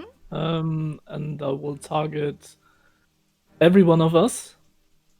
So every one of us can use 1d4 extra for attack, Mm-hmm. but most importantly 1d4 more for saving rolls. So if Yep. you want to Yes. if you need to do a saving roll, you can use 1d4 extra. And then I will use a bonus action and call up my spiritual weapon Oh, with nice. with a 3rd slot spell. How does your So- spiritual weapon appear? What does it look like? It looks like a big bloody Kirk hammer. Nice, I like it. And because I cast it on level 3, it will do not 1d8, but 2d8 2d8, nice. plus. Yeah. Excellent. You can cast an attack at the same time, or does it have to wait till its turn? Or well, no, it would go straight after you, so you can use it to attack. Yeah, and then we'll attack it. Mm-hmm. So Go for it. what kind of would I use for attack? It's force damage on the hit. So when you cast, you make a melee spell attack. Okay, melee spell attack. Melee, yep, that's it. So it's like 1d20 plus 7. Mm-hmm. 20 plus 7. Oh yeah, that definitely hits then. Wow. And then I do Your 2d8 damage. plus 7. Oh, I forgot. I could have done 1d4 extra, but yeah. It still hits, Yeah. regardless. Oh, yeah. She's 20. massive, Whoa! Whoa! Oh, Oh my damage. god! Oh my 23 damage! Oh my Disgusting. goodness. Disgusting. Yep. Wow! That's nuts, man. That's max damage on that thing. So yeah, you scoot back, and your spiritual kind of like blood sense kicks in, and you bless everyone around you, and this kind of like blood kind of pull like ting like pings off everyone, and then you call out your spiritual weapon, which is the massive bloody Kirk hammer, and this thing just swings round and gobs her in the face, like smacks her right in the eyes, and the head just like snaps all the way back and like slaps the ground behind her, and then snaps forward again. Wow, that was some hefty damage. Cool. Is that everyone's turn? Yeah. All right. Yes. Yeah. Hate to tell you guys, it's Epi's turn. Yep. Okay, so let me see. Right, everyone is within 10 feet of her. Can you make a Constitution saving throw for me, please? Oh, So this I'd is- probably say visceral. Please please remind yourself that D4. you're Yeah. 1d4 extra. Yes.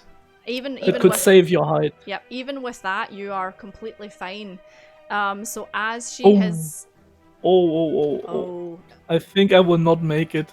Yeah, No, I will so, definitely not make it. So as she's just like been, bet up a little bit, she turns round and faces all of you and lets out this unearthly, like, kind of shriek, and this kind of, like, aura of kind of, like, eldritch greens and purples kind of like oozes out of her pores and stuff like that.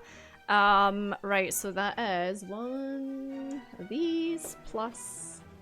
So you, Senor, are gonna take 6 points of necrotic damage.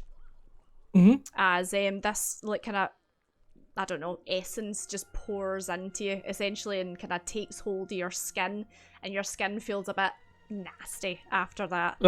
Yeah. Right, after that, she is gonna take a swing at you, Visceral, with her tentacles, because you did smack her pretty hard. Let's see, that is a... does a 19 hit? Yes, 19 hits. does hit. Okay, dokes. Right, so she is gonna bite. She's gonna open up her maw with the thousands of eyes, and in there are some nasty looking teeth, and she's gonna take a chomp out of you. So let's see, 2 of... What's the D6 again? It's a wee square, isn't it? Yeah, square's the D6. Yes. Yep. Cool, so 2 of these. Oh, I'm sorry, Visceral. 14 points of damage. Yeah. Fantastic. Okay. 14 points of damage. She takes a massive, like, swing at you, and the mouth comes down and, like, chomps on you, and then she can, like, like, spits you out as if you taste really nasty, just for a second. And, yeah, that is her. So, back to the top of the round. Filth. Right. How long has this been so far? Because it says rage lasts for 1 minute. Yeah, But I you're realised- still raging. It'll probably be to the end of Still raging. combat. Every combat Alright. round is it 5 seconds? 6, yeah. It's 6 about seconds? 10. It's about 10 okay. rounds. 10, It would yeah, be so going. it'll probably last the end of combat, maybe. Okay. Hopefully. I forgot to do my roll for advantage on the last round. I was reading it. It's like, That's okay. So, You all can right. do it this Still in rage. We go in frenzy, Mm-hmm. and we can take a couple of swings with the great axe. Nice, go for We're it. going hard. Ooh, big swing. Excellent. Yay! Yeah, that smacks her. Nice. And I can do a single one as a bonus action. Let's Yeah. go. Another time. Oh, Hit him again. Ooh, that crits. So you You do crit. max Oh. damage Beautiful. with that. Excellent. Woo! Oh, Take me man. to the church. Hallelujah. Cool. Nice. Yeah, so you just take a massive, like, almost like a run and jump at her, essentially. And as you do so, this kind of, like, blood flame just, like, licks off your boots, and you bring down the curt hammer on top of her twice and just, like, mash her up a little bit. Cool, so you have attacked twice. Bonus action, yeah? One of those attacks was a bonus action, I think. Or Alright, okay. Can I just do it again? Because you can do your extra attack, yeah. You get basically 3 Get him attacks. again. Yeah, you can smack her again. Yes. That hits. Yeah, nice. Cool. So yeah, as you've just like kind of run and jump at her and smacked her twice, you're then just kind of like standing there and you're like, I'll hit her again, and you just smack her again with the curt hammer. Because like you're getting a kind of satisfying like jiggle and ripple off the body as it's just being bludgeoned. Cool. Right. Any movement you want to do or anything? I'll just stay where I am. Yeah. In a good position, I Cool. think. So, Yeah. Marbell, it is your turn. Yeah. So seeing my friends or my companions all running up and start smacking her, I'm like, she can bleed. We can kill it, I guess. And I run up and I get really close. Yeah. And I'm going to cast a thunder wave from this angle to kind of like throw her. But like the way it comes out is it's not like a shock wave of like thunder. It's like the tentacles. So I just go like and the slam auger. into her. Nice. Yeah, the Nice. auger. Is that a dex saving throw from me? It is 15-foot cube. It's a Constitution saving throw. Constitution saving throw. Okay, so... Yep. Oh, okay, so that is 16, 17, 18, 19. So they pass, so Nice. it's half damage, and they're not pushed. Cool. Damage is going to be... I mean, it makes sense, she's huge. Oh, yeah, that's... It's massive. Yeah. Not rolling for me for some reason. Let me try that. Yeah, it's Nope, a bit slow. Oh, there it is. I got it. Yep. I believe this is a second level spell. Sorry. First level. Yeah, we'll cast it at first level. Cool. There we go. So it's 2... 2 thunder damage. Oof. Oh, it's like a wee poo. I rolled And 2 ones. she kind of goes like that, and like just kind of like the head looks over it. And for a split second, the messenger pops up from the floor and goes, and then pops stuff back down into the floor again. Okay. Well, cool. all right. We got this, guys. Cool. Cool. Yeah. And anything else? No, that's it. Is you? Okay. Cool. Right. Visceral, is you're up. Oh, jeez. I'm just holding here. I'm just swinging. Yeah. Spinning to win. So Swing to win. Yep, that definitely hits. 26 hits. Roll again. That's a 21 hits. Yep. That's 24 points. Bonus action. Don't really. Oh wait, I wanted to use second wind. Just to get to get a heal off. Second wind is what exactly? That's 1d10 plus level. Okay, cool. Give me something good. Ooh. So is this your healing? Yeah. Yeah, that's 14 points. So you take the blood vial and you like pop off the cap, and you can see there's like a massive syringe on one side, and you just go, oh well, and just like clunk it into your leg, and as you clunk it in, this just rush of adrenaline just like runs from your leg all the way up to your heart and your brain, and you feel amazing. I'm just like, yeah, you feel like you're on adrenaline right now. You feel so good. Like more blood. Yeah. I would say round that up to 10. Give yourself 10 back. Yeah, cool. Cool. Any movement, anything like that? Nope. I'll stay there. Cool. Senor, you are up. Absalom. Is any one of us really badly hurt? For now? You get 10 back. It took 14 out of you. Yeah. I'm 36 out of 53. These are all okay. I'm missing 3 HP. I'm a tank. Like, Don't worry about me. Okay. I'm I'm fine. not Okay. horrible. Okay.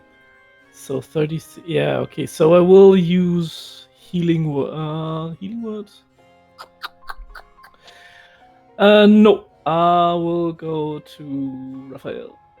1, 2, 3, 4, 5, 6. 7, 8. Okay, we'll stand there. Then I will touch him. And Yeah, I'm I here. will... This is me. I'm here. Oh, okay. Then yeah, I will that's go all- here. that's- Sorry. Don't touch him, touch me! And I will use my first level, 1 level Cool. slot, and you will get back. Absalom, 1d8. while you move over to heal Raphael, Ebby's going to take a swing at you with one of your tentacles. 21? Does a 21 hit? Yeah, definitely. Okay, so she's gonna, just because you moved, she's just gonna be like, and like grab one of your tentacles and like, wah, and like whip it out at you. So that will just be, probably just a d6 for that, right? Oh, that is 2 points of damage. Okay, whew. She just kind of slaps you in the ass as you run past. Okay. I will not walk to you. I will stumble to you because of the hit, and you get back Thank you for the follow. 10 points of damage. Nice, excellent. So another There you 10. go. And with my bonus action, I will hit her again. Oh, nice. Hit her with the big magical Kirk hammer. Yes, ma'am. Go for it. Smack that ash. 25. Amazing, yeah. So you scurry over, you heal, and then you just you swing around with a hammer Hi. and just go for the face again and just smack her in the face. And she kind of like takes a big clunk, like a big clunk to the head, and the head kind of like flops to the side and then pops back up again. Cool. So, Senor, is that anything else? Nope. Okay, so it's Abby's turn. Right, maybe considering you just smacked her, she's maybe gonna go for you then. Okay, so could you give me Yes, ma'am. a dexterity saving throw, please? Yes. Sure. And I get plus 1d4. Roll 1d4. So 19, is it? 19? Yeah, you are fine. So what she does is she turns around, she looks at you, and she like whips one of her like front tentacles out, like one of the kind of big ones, and tries to grab you, and you just kind of like duck out the way of it. And yeah, she looks pretty, well, I mean, it's hard to tell what she looks like because she's a, big face with eyes and teeth and stuff like that, but she looks as if she's annoyed that she missed you. Cool. So with her bonus action, she is just gonna try and take another swing at you with her other tentacle. I'm still fighting the urge to throw down and just worship her. yeah. You have a kind of tingling sensation in your head. You're like, maybe this is a god. Maybe I'm fighting a god right now. Maybe I shouldn't be doing this. I'm trying to kill a god. Anyway, 16 plus 5, does that hit? 16, 22? Yes, 22 it hits hits. 21. Cool. So let me roll some damage for that. Oh, okay, so what's that? So 14 points of damage. As the other, so she misses with one, and the other one just swings round and clunks you over the head, and that is a meaty hit. Like she smacks the god out of you. Okay, I have eight health, eight hit points left. You have your blood vial, remember, as well. Yeah, so I look really like battered and bloody. I'm looking like a mess right now. Cool. Right, that's Abby's turn. So Filth, top of the round. Oh, and I totally forgot. You hit me, so I need to do a Constitution saving throw to maintain the spell. To maintain the spell, because like bless, it's concentration. So I need it's bless to concentration. Sorry, sorry. I thought you were talking about the 5, and then I need to do a 1d4 too, because like it's. So it's 9. Nine. That's not enough. Yes. No, so bless wears off. Okay. So yeah. Cool. That's fine. So the bless, you just feel this kind of like as it disappears off you guys. Cool. Right. So Filth, you're up. Well, 9. we're frenzying and she's still jiggling, so She's we're still just going to jiggling. keep hitting her. We're just going to keep hitting her. Give her the axe again. Oh, that 15. Yep, 15 hits and 7. Perfect. So that's your first attack. And another one. And another one. 14. Oh, 14 just hits. Yep, and 14. Perfect. And a bonus one. Yeah, 16 hits. She's very large. Nice. She's not wearing armor. She's easy to hit. It's going blub blub blub blub blub. Yeah, so as you like turn around and smack her a couple of times, you start to see like the side of her body, like if it was a human it would look like a bruise, but because she's like a great one, this kind of like really dark blue black patch starts to kind of like spread through her. She's starting to look a little bit wobbly, a bit more jiggly than usual. Any movement? Nope. No, unless she's moving towards me. Nope, she's not. Marbell, Then- what would you like to do? Stand my ground. Again, realizing my other attempt didn't work and do anything, I'm going to try to fireball again. 'Cause Fireball! I have another... Give us a fireball. So I'm going to shoot that like just behind her, so it'll only hit her, hopefully. Yeah. So yeah, I will go ahead and roll that. Boom. That's going to be 3rd level. And there. So DC 16 again for save. Yep. Let's see. That's not terrible. 18? That passes, so she still saves for half. So I'm going to re-roll 2 of those. Yeah, no worries. Using my last 2 sorcery points. Ooh. And we're gonna roll. Yeah, we are meta magic. Yeah, my meta magic. Then we also add so it's 9 to that. So how much altogether, sorry? The total is gonna be actually it's like minus the 1 and 1, so that's gonna be 9, 10, 11, 12, so 32, and then half that. 32, my god, so 32, so 15, 16? 16, I think, yeah. Huh? So the fireball hits her, again, in the kind of like the back of the head area, and because she's been so like battered and bruised and stuff like that, you hit one of the axe gashes that's been left by one of the other guys, and it hurts. Like you can see like the fire can like shoot through the inside of her almost, because her skin's kind of like translucent, and yeah, she's looking hella crispy. She's looking beaten up. Cool. And that is my turn. That's all I got. Cool, that's fine. Visceral, you are up. Cool. Right, we're just swinging again. Swing.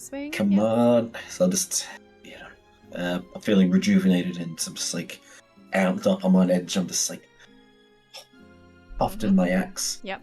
That's okay. And swing it one way, swing it the other.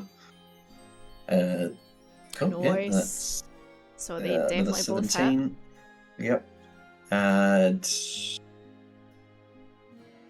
that's all I can really do. Yeah, that's it. So that's it. 9, 10, 11, so 17.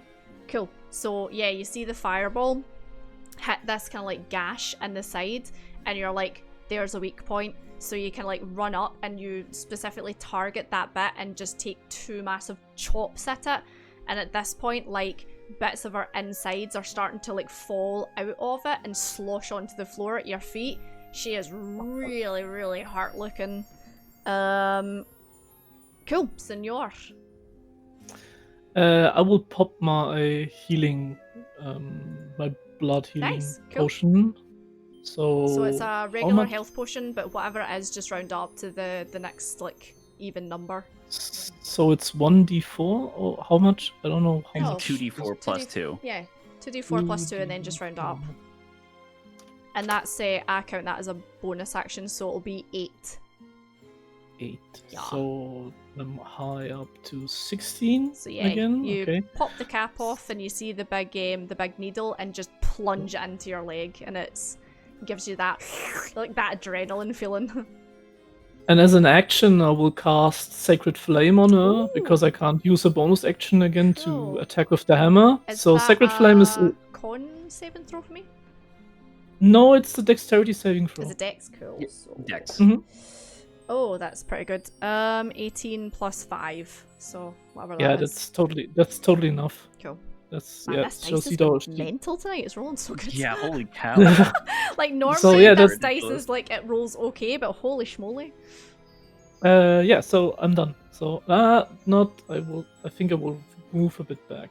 Cool, that's fine. Up right, Abby's turn. So she is gonna try and she's probably gonna try and grab you again since you were the last one to attack her. So a dex saving throw, please, from yourself. Yes. A tentacle's gonna reach out and try and grab you, and 11 doesn't do it. So she whips her left tentacle round, and it like wraps around your waist like really, really tightly, and like squeezes you super hard, and then she lifts you up off your feet, brings you towards her face, and the whole entire face opens up to the thousands and thousands of eyes like spread around you, and she engulfs you. You are now inside. You have been consumed. Hello. Sorry. That's So I'm dead. No, you're not dead. Okay. You're You're just inside her, inside of her. but you Okay. are. Hold on, I'll need You're like to. I'll need to Jonah roll some inside the damage for whale. that. Let me see. So how many is she that? might be dead. 3. Yeah, 5d6. Okay. It's only 3 plus some stuff. So what's that? 6, 7, 8. 8 points of necrotic acid stomach damage. So I'm down to 10. So yeah, you've been consumed essentially. It is like the grapple effect, I suppose. So yeah, you're inside her. Right, she's done that. Is there anything else? She can just do our normal attack. She'll probably take a swing at you, Visceral, since you were the last one to hit her as well. Yeah. Does a... So what's that? 8 plus 9, 10, 11, 12, 13? That'll not hit. But I'll definitely move out of the way of that. Yes, okay, so she just ate your friend. And she turns around, she's like, seconds, and goes for you. And you just like, you just jump out. You just jump out of the way. Cool, that's her. So Filth is you. Let's have another hors d'oeuvre. Another. An aperitif. A little snack. Well, Four dwarves. just keep hitting her. Yeah. Like everyone else is taking the static for me. I'm cool here, man. Yep. She's not even paying attention to me. Right, same. Yeah. A 14 And we hit her just hits. again. Oh my god. Oh my And we hit her god. again. Oh All my right. god. That's my swinging. So let's see. So that's a 20, a 27, the 10 misses. So hold on, that's 15. Can't count. 22, 21. Anyway, doesn't matter. Filth, 27. my little D&D virgin. How would you like to do this? How would you like to? How would you like to Let's kill a go. Brutus? Describe Let's it to me. go. Well, my friend's stuck inside there, so we're going to go for the gash that's still burning from the fireball. Yep. And we take one big swing sideways, try to make that a little wider. Yep. And then another one, widen it up a little bit more. That Yeah. was the crit, right? Oh, that was the So there's crit. guts coming this out. Thing, like, splats There's down guts the middle. coming out. Yeah. And where's that cleric? Let's get him out here. Yeah, I agree. If she's Are you if just she gonna, stopped jiggling, are you now just gonna dive we can just dig inside her? through. Oh hell yeah, hell yeah! So you just see Filth like live up to his name and just dive head first inside a Brutus's guts. And you, Absalom, you're like kind of getting sloshed about because, you know, there's something heavy hitting the outside of her and you're just jiggling about inside. And all of a sudden you just see this disgusting big man hand like thrust through some guts and hold it out to you. And you grab it and then Filth just pulls you from the guts and you both like slosh out onto the floor. Yeah. Congratulations, you just defeated a god. I will. All right. I will get the goo off my face, Yeah. and then I look like around and I say, "Can we not do this again, please? That's enough. Oh, I want to go home." Maybe we should stop putting our blood on things. It doesn't seem to lead to anything good here. Potato. That's fine. Potato. Oh, her blood. That's a good topic. I will take some of her blood. Yep. Can I take a trophy here? Yeah, I was gonna say you can take tentacles, Yeah. you can take I'm eyes, gonna you take can take whatever, yeah. Eyes. I'm gonna take eyes. Eyes inside, yes. So yeah, you can take whatever you want to. Yeah, a piece I'll of the take one tentacle. Tentacle? Oh, I'm taking an eye. Yeah. Tentacle and One some entire blood. tentacle. Some blood, yeah. They're pretty That's heavy, nice. but I mean you could wrap it around yourself like a scarf. Oh yeah. How heavy? Have like a sash. How heavy? Yeah. Heavy. Heavy. Yeah, lifting things strong. I don't know. But yeah, you have successfully All right. defeated a god, and now you are free to make your way back to your circus if you want. Yeah. Do we go back the same way? I guess. I gotta grab my eyeball and say, Yeah. "It's okay, I got that." Big old stinky eyeball. Cool. So Can I just check? Is there anything else left in that chest? We didn't lose anything behind, did we? Have a rummage. Roll Have a me look. investigation. Smart. Because if Well, you do investigation. remember, Ariana did say there was treasure down here somewhere. That's right. You've got guts in your eyes. You can't see anything. Can't see shit. Let me help you out there, and Let's have a look around. Yeah, let's have a look. Yeah. Let's have a quick cheeky Yeah. look. I will touch myself and give me touch guidance. yourself. No. Cool. Oh wow, yeah. No. Good. So yeah, you can like shake the goo and the ooze out your eyes, and everyone else is kind of having like a rummage round to see if they can find anything. And there's some, by the looks of it, some pretty valuable stuff. There seems to be some nice bits of like tapestry that you think you could sell, or maybe like get a bargain for somewhere. There's some like other chalices that do seem to be made of like gold and silver and stuff like that, not this strange metal one that you've picked up. There's some candelabra as well that have got the wee candles on them. You find some decent stuff. Alrighty. Mhm. All right. Take a few of those golden chalices. Yep, gather that all up and stick them in your bags. Yes. Cool. Oh. So, what are you doing now? I think we're gonna be heading back, right, to Yosefka's. That's Yeah. contract Get is out done, of this. surely. Out of this contract. Heading back to Yosefka's. Okay, so for the sake of speed, we'll say that you come out and you see the symbols and all that, and on the floor, and symbols in your back of your hand have now faded when you cross the threshold, and symbols on the floor and the door seem to disappear as well. You then climb the great stone steps, and as you get kind of closer to the chapel, the air changes from that kind of like foul, damp, kind of heavy air to fresher, as nice as air gets in Yharnam. You know, it's a bit kind of musky. It's not as bad as what it was. You come out into the church grounds. There's no more dogs, no more werewolves, and as you look up into the sky, the moon is kind of like lowered itself, and it's starting to feel as if the sun's going to be coming out soon. So you trod through the streets of Yharnam. The streets are still as quiet as they were when you passed before. The incense is still burning, the lamp lights are still flickering. You quickly make your way through the crypt so as not to disturb anything. There doesn't seem to be anything that happens in the crypt. And you find yourself back in, I think, Yosefka's. Yeah. However, when you get in there, there is no sign of the blood minister. You guys seem to be by yourselves. Yosefka told you there was going to be new patients coming in. Doesn't look as if anyone's been or gone. It's kind of empty. Strange.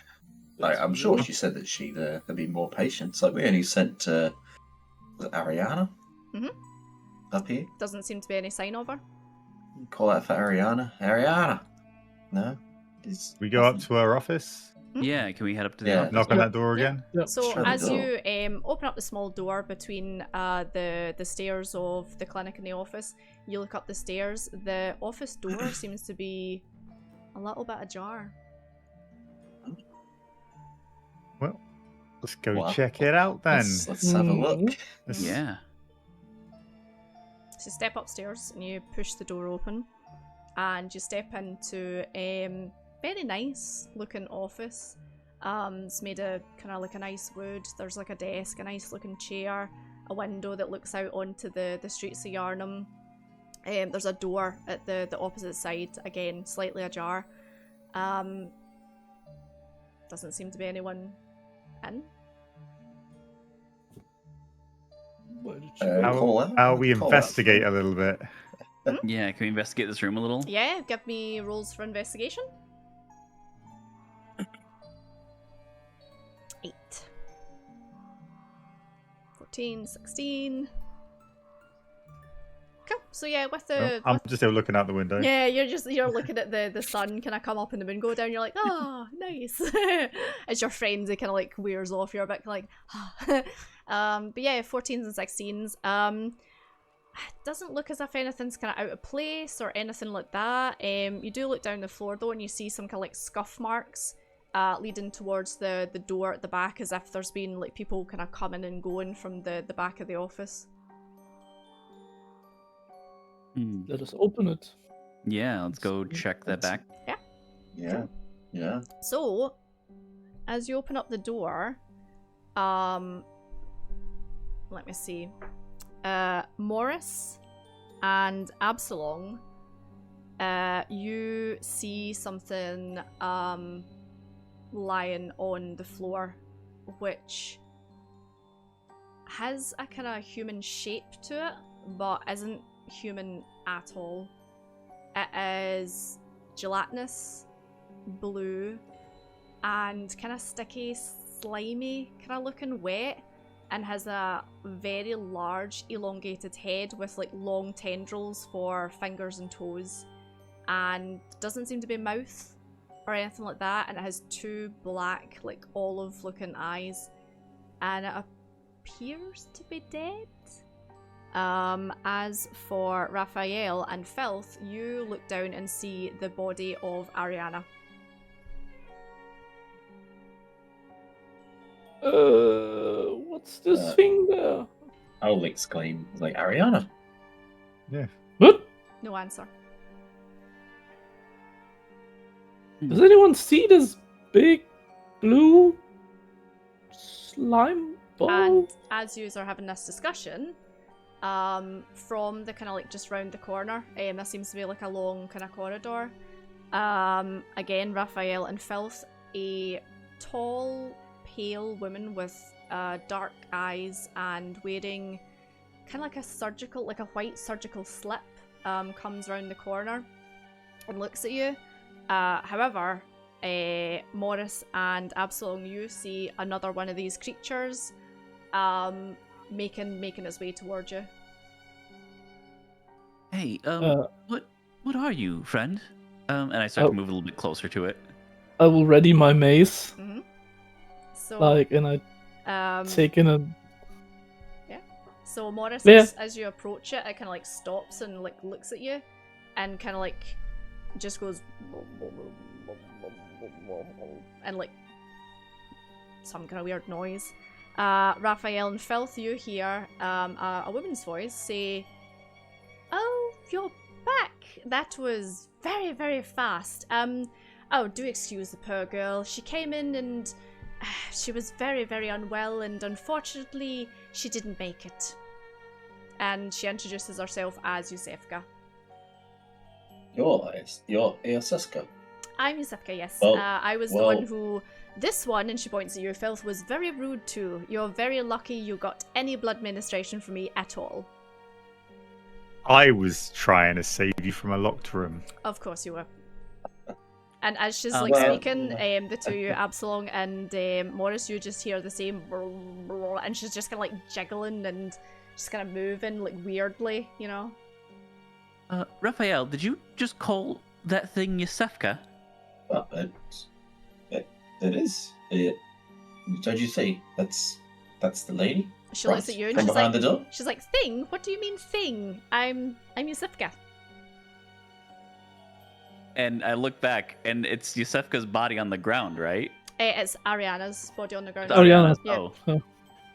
So she said to they two that she came here, she was unwell, and she couldn't do anything for her, but to you two it just sounded like the blob kind of noise, like no English has came out of her mouth, or sorry, no common has came out of her mouth. This thing looks like some kind of bluish blob. Mm-hmm. It's not look like a human. It's Yeah, not but you human. saw skeletons coming out of the ground, mate, so we're not really trusting you guys, are we? That's very But it's true. not human. No, I actually see what he's seeing. He's not, well, maybe we're both a little crazy, but I'm not as crazy, I think. Wait, so but how? I see Ariana on dead, like, but she was perfectly healthy when we left her. Like she was fine. Nah, she said she was healthy, but she was a whore, so she's probably lying about that. Yes, No. unfortunately she came down with a very bad case of the clap. Mm-hmm. Hey, deadly. I heard that before. Definitely deadly. Okay, I don't have Super clap. Super a clap, token, yeah. but yeah, there you go. There's a token. Well, okay. Well, anyway, look, there was when we went down through a cellar. We've had some blood And we put her on the floor, and we stepped through this door. And there was this big thing with tentacles and eyeballs. Anyway, look, we killed it. Is it a beast? Can you hold up the eyeball? I was like, can we get out of this? Yeah. Tentacles and eyeballs. There's no such Can thing we, like that in Yharnam. And she like let's just get out laughs of at this you. now.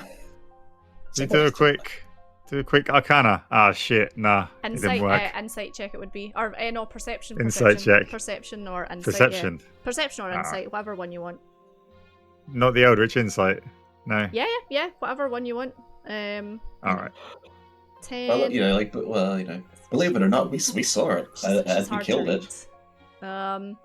She's just kind of like laughing to herself, and she's like, "Of course you did. Tentacle monsters and eldritch beings and alright, anything you say. So have you got any bits of beasts to give me, or should I just send you on your way?" Well, I'll give her a tentacle and a werewolf claw.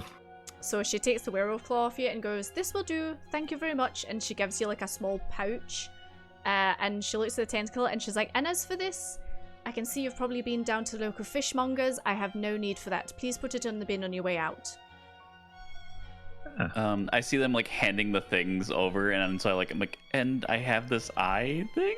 And so to you two, to Filth and Visceral, it looks as if she kind of like dismisses what Morris is handing over. Morris, you see the kind of like long extended like fingers like kind of open up like that, and like take the eye and just like push it inside their brain, and it just like absorbs inside. Huh. That was fascinating. Can you teach me how to do that? And she's just like, We'll work on that. and she hands you like a pouch as well.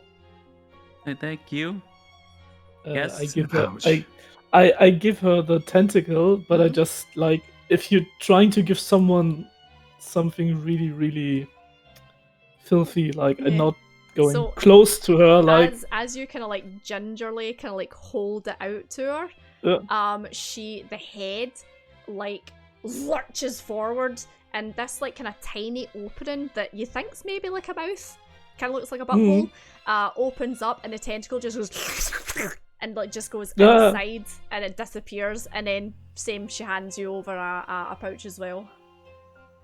Yeah, put it on the ground, please.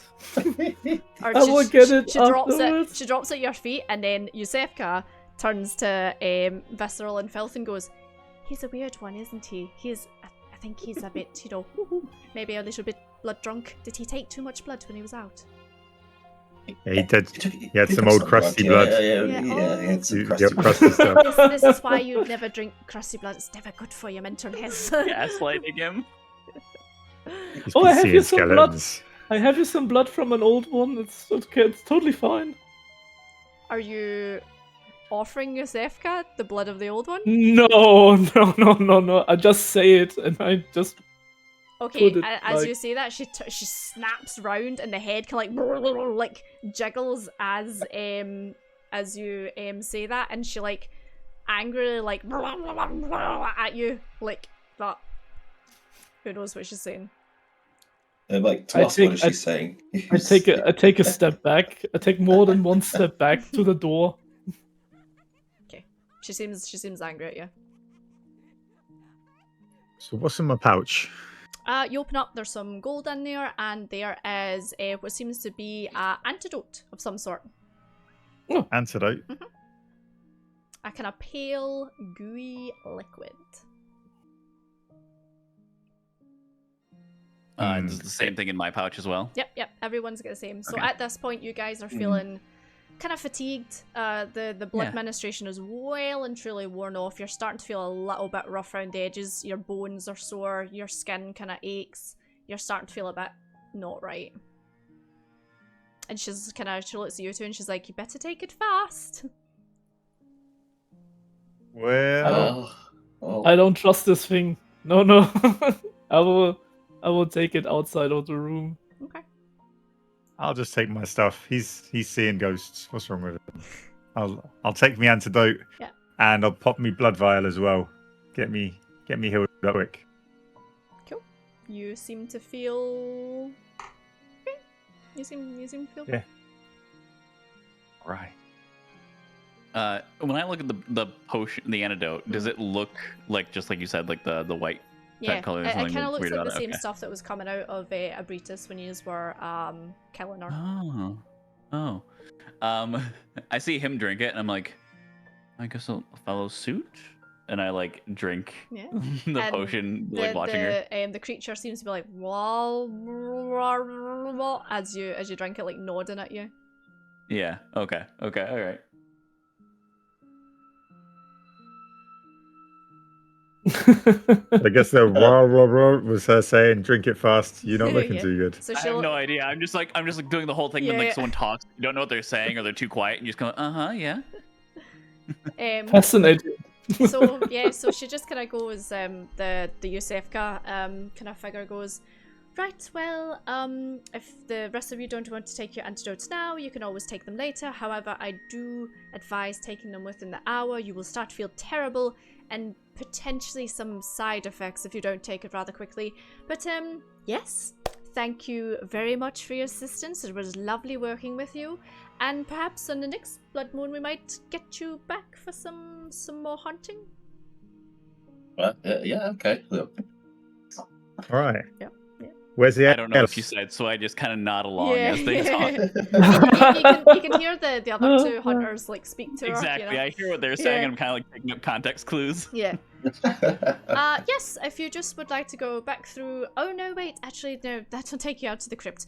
I can let you out my side, and she can like gestures over to a door that you can see has some small steps going down out into the like a side street of Yharnam. Sounds good. If you are ever coming back, please use this door in the future. Because we have done business with you, I'd be happy to let you back through my office again. Sounds great. He seems reasonable after all. Well, that's all enjoyable. Well, thank you. We'll be on our way. Perfect. All right. Goodbye. And then she closes the door behind you. Yeah, we'll take the potion too. So, as we are outside of the room now. Yeah, cool. So everyone's taking their potion, yeah? Yeah. Yeah. You feel fine. Surprisingly fine. That's good. Good. Until next time. Well, And as you step out onto the streets of Yharnam and look up, the moon has completely disappeared. And the sun starts to rise over Yharnam, and the air feels fresher and warmer. And you all kind of like say your goodbyes to each other and toddle off to wherever you find home. And that is the night of the hunt complete. I love it. Yay! Thank you. That was so awesome. It was Thank you, awesome. Katie. That was great. That was heaps of fun. Is that good? That was so much fun. Yeah. Yes, it was awesome. I Thank It you. was Thanks, a lot. guys. great. You did fantastic. Glad you Yeah. enjoyed. You all broke my cherry, and you were so gentle as Popped well. your cherry.